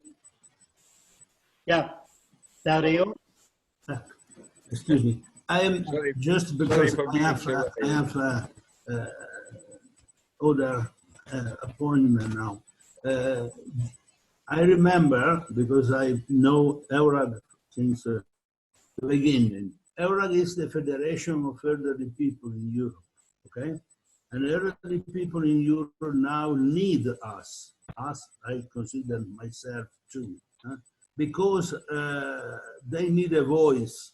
And what we can do, we could do, is just establish a series of items, and all of us check and collect information on these kind of items. Then we can collect all this information and try to discuss with the power. Because this pandemic is very, very unique on the histories on the world. Because now it's touching 172 countries in the world. From the Amazon to Iceland. There's never a pandemic touched so big areas. And all governments, all people, doctors, and first of all for us, the elderly, are in a mutation, is changing. Because we talk, some years ago, we were talking about the empowerment, the baby boomers now disappear. The intergenerational relationship is very difficult because these people who died were also the support, the financial support of the family. There's a lot of changement.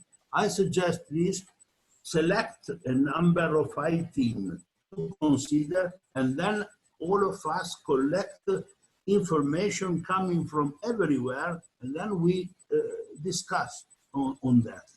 Otherwise... Okay. Thank you, Dario. That is a good idea. Okay. Excuse me, and I wish you all the best, but I have to leave now. Okay, bye-bye. Dana, Bye. See you later. Bye. Bye. Bye-bye. Bye-bye. Thank you so much. I have the pleasure to announce to you that Jaap has joined us. So now, oh, good. And So, the next meeting. sorry you all that I am so late, but I had a very important video conference before, and I could not go further to you. So sorry for that, but now I am here. Okay, welcome. I give the floor to Milos, and Jaap, if you want to contribute something, you will be right after Milos, and you have 2 minutes then. Milos, please. No way. Okay. Anybody else? Can I please? I have raised my hand actually, but. Yes, go ahead. Okay, so hello, it's Rikela from Albania. I'll try to keep it short. Actually, in Albania, we have had, let's say, a good situation. Because the government took the measures of lockdown and other, let's say, supportive measures early, and we had, unfortunately, 33 deaths, but it is, let's say, a good management of the situation. Related to the elderly, we had such initiatives that promote the intergenerational solidarity. Some of them are taken from the civil society. One of them was Adopt a Grandpa, and it was about the youth who voluntarily will take care for some time for an elderly by buying him the medicines or cooking for him or her. It was very, very nice actually, because a lot of youth joined this initiative. This helped a lot of the elderly who were isolated or didn't have any relative to support them. We can see in this situation a kind of distinguishment of reaction in rural and in urban areas, where in rural areas we see the spirit of community that is more evident. I have my grandmother who lives in a rural area, and unfortunately we can't visit her. But we are, let's say, we aren't so worried about her because her neighbors are always taking care of her. They call her like every morning or buy the things for her. And this happens, let's say, in most of the villages or small towns. While in capitals, it is a challenge. I will keep it very short about the media. I agree with all the comments, and a new word that is coming nowadays is the infodemic. So the same as pandemic is a challenge that is coming because of the disinformation or the misinformation that media has spread everywhere in this time. But something that we will suggest, and we were thinking as an organization, is to work together to provide more technological opportunities about the elderly. So more projects in technology to allow to the elderly more access or to teach them how to use the technology in order for them to stay connected and updated. This will empower them and give them more opportunities. Thank you, and I wish you a safe time. Thank you. Rikela, thank you very much indeed. Jaap, please, you joined us and you certainly would like to have a message to all of us, please. The first message is to all of you, have a good health this time and in the next year. So and also I hope that we have the pandemic under control now, but also future circumstances in the pandemic when it is coming back in autumn. So, but we had in the Netherlands a bad situation. Fast 6,000 people that died in the corona, and some of them are in our family and in between our friends. So it is a bad time to live in, but also, and that's the message, I think, we have to learn about all what was happening before the pandemic, and the question is, what can we learn from this time, and the mistakes we made in the last years in our societies. So what I hope is that the corona problems gives us the opportunity to think about new ideas for the society, and we were preparing how to act in care and cure for preparing a next bad situation. Okay, thank you very much indeed, Jaap. And with that, we come to the end of our video conference of today. I again would like to thank Monique, and I would also like to thank Dana for all the preparation they made for this very successful first conference. I'm impressed by the way we discussed with each other, the discipline and the mutual respect which made it possible that so many could speak in such a short time. That is a great performance. And I would like at the same time to announce that we will have the next video conference on Monday, the 22nd of June. If you block that in your diary, Monday, the 22nd of June, again from 10 to 12. In the board, we will discuss what we would like to highlight the next time, and we will communicate to you the topics which we suggest to discuss among ourselves and to exchange. But in the meantime, please feel free to send testimonies or documents or whatever you have which is of general interest to our membership and beyond our membership, to all those who are interested in topics of aging policies, in topics of care for the older persons, etc. Whatever you have in hand and what is interesting, please send it to Milos so that he can put it on the website. And when you send it to Milos, be so kind and send copies to Dana and to me so that we can follow a little bit the movements which are in our organization and how we revitalize the network by close cooperation, information exchange, and communication at large. And if you have interested people from the outside, where you think they could also contribute and learn, etc., and benefit from our teleconferences, please tell us, and we are certainly going to invite them also. Thank you very much indeed. Stay safe, stay healthy, and thank you very much. It was a great occasion. Bye. Thank you. Stay Bye. safe, everyone. You. Yes, it Bye. was great. Bye. Bye.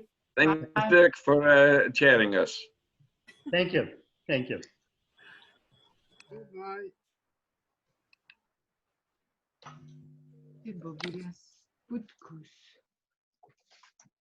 Everybody's going.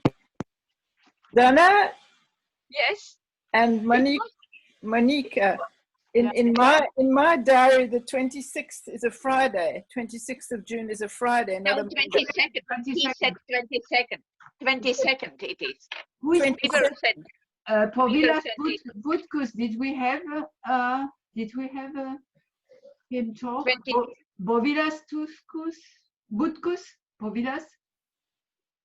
I see this name appear now. Okay. Good. That was fantastic. Bravo, bravo.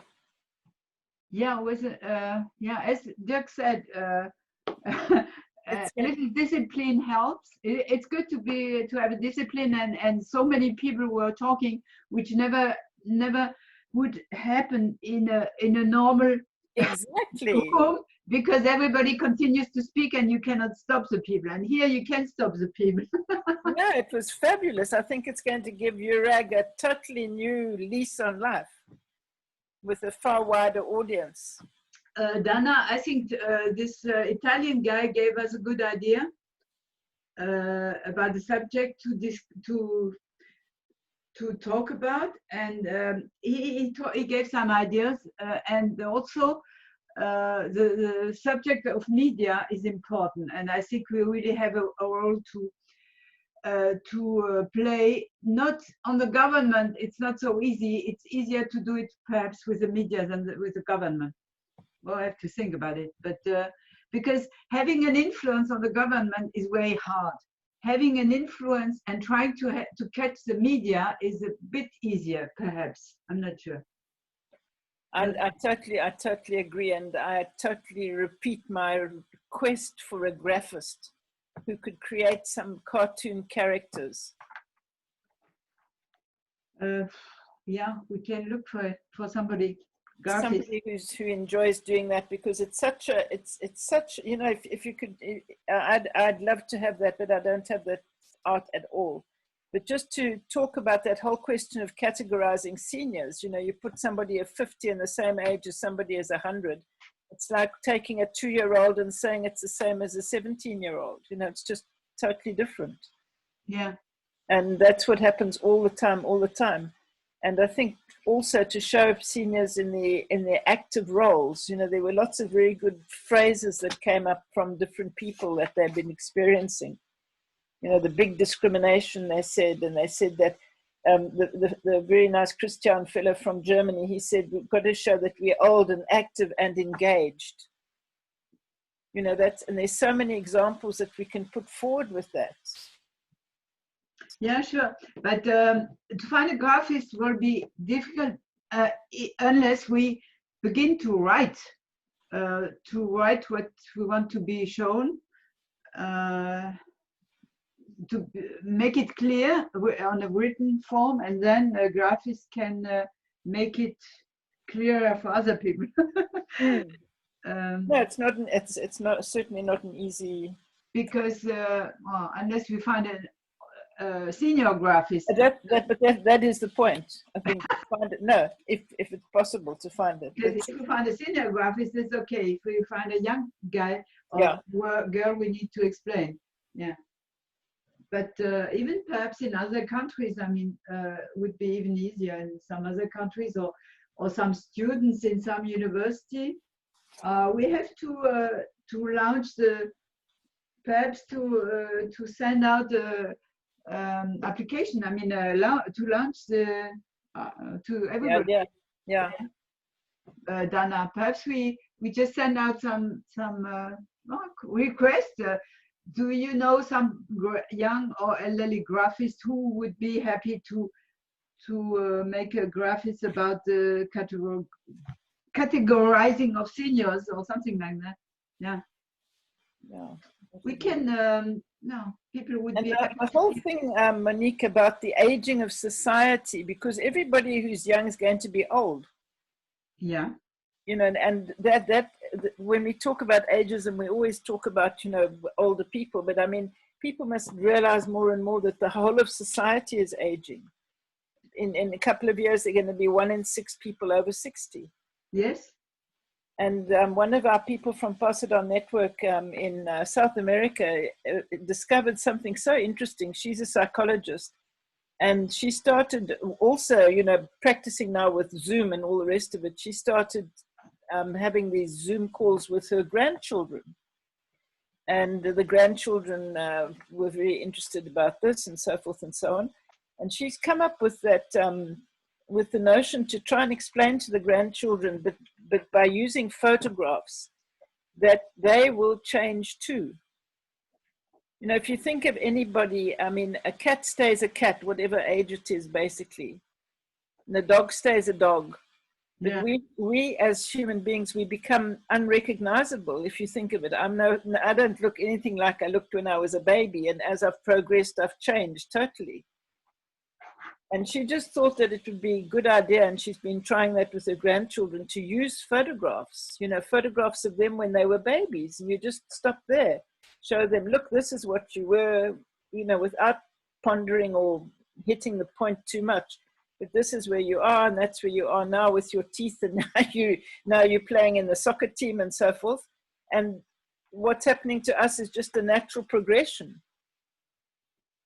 And I found that a very, very interesting way of doing it, because she could then have these conversations multi-generationally, invite the children to come with their photos, say over a period of a couple of years, and then she could bring her photos to show when she was a young mom and when she had her children, and, you know, Granny, look at Granny when she had your daddy, or something like that. And then just show, because I think that that's the way it's one of the ways. There's so many things to do, but we have to try and sell the idea, or get the idea accepted, that we are living in an aging society. And we're all going to age, and we don't want wars between the generations. Yeah, I'm just thinking of something which happened in my family, which is quite interesting. I've had a lot of Zoom meetings with my grandchildren over the sea, over the Mediterranean, but not only, in fact, also in Paris, inside Paris, because we couldn't see. It does, so the limits, the boundaries have no importance anymore.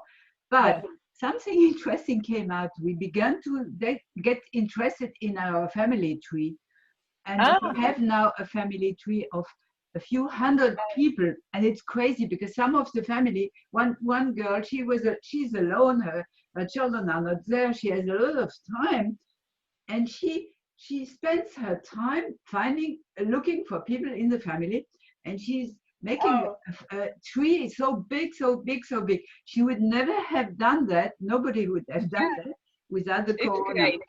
So that's It's crazy. great. It's interesting. Yeah. I want to tell you something. Dirk said that we will think about another topic. I don't think that it is still very fresh topic, this coronavirus. And I think that we should, what Dario said, that we should document it, you know, all these aspects that we have actually talked about as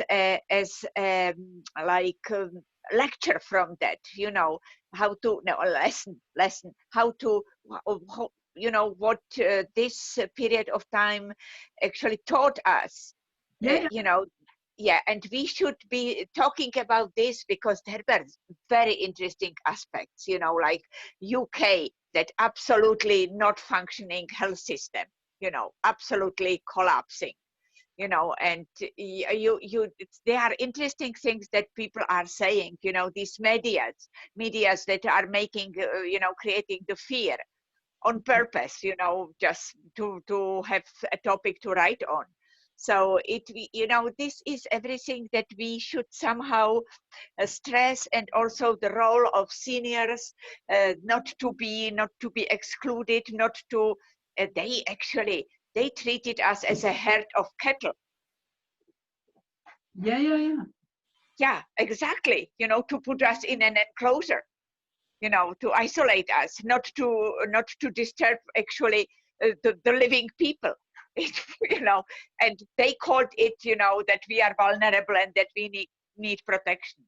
But in reality, the seniors are not homogeneous group, and you could hear it from many, you know, many people.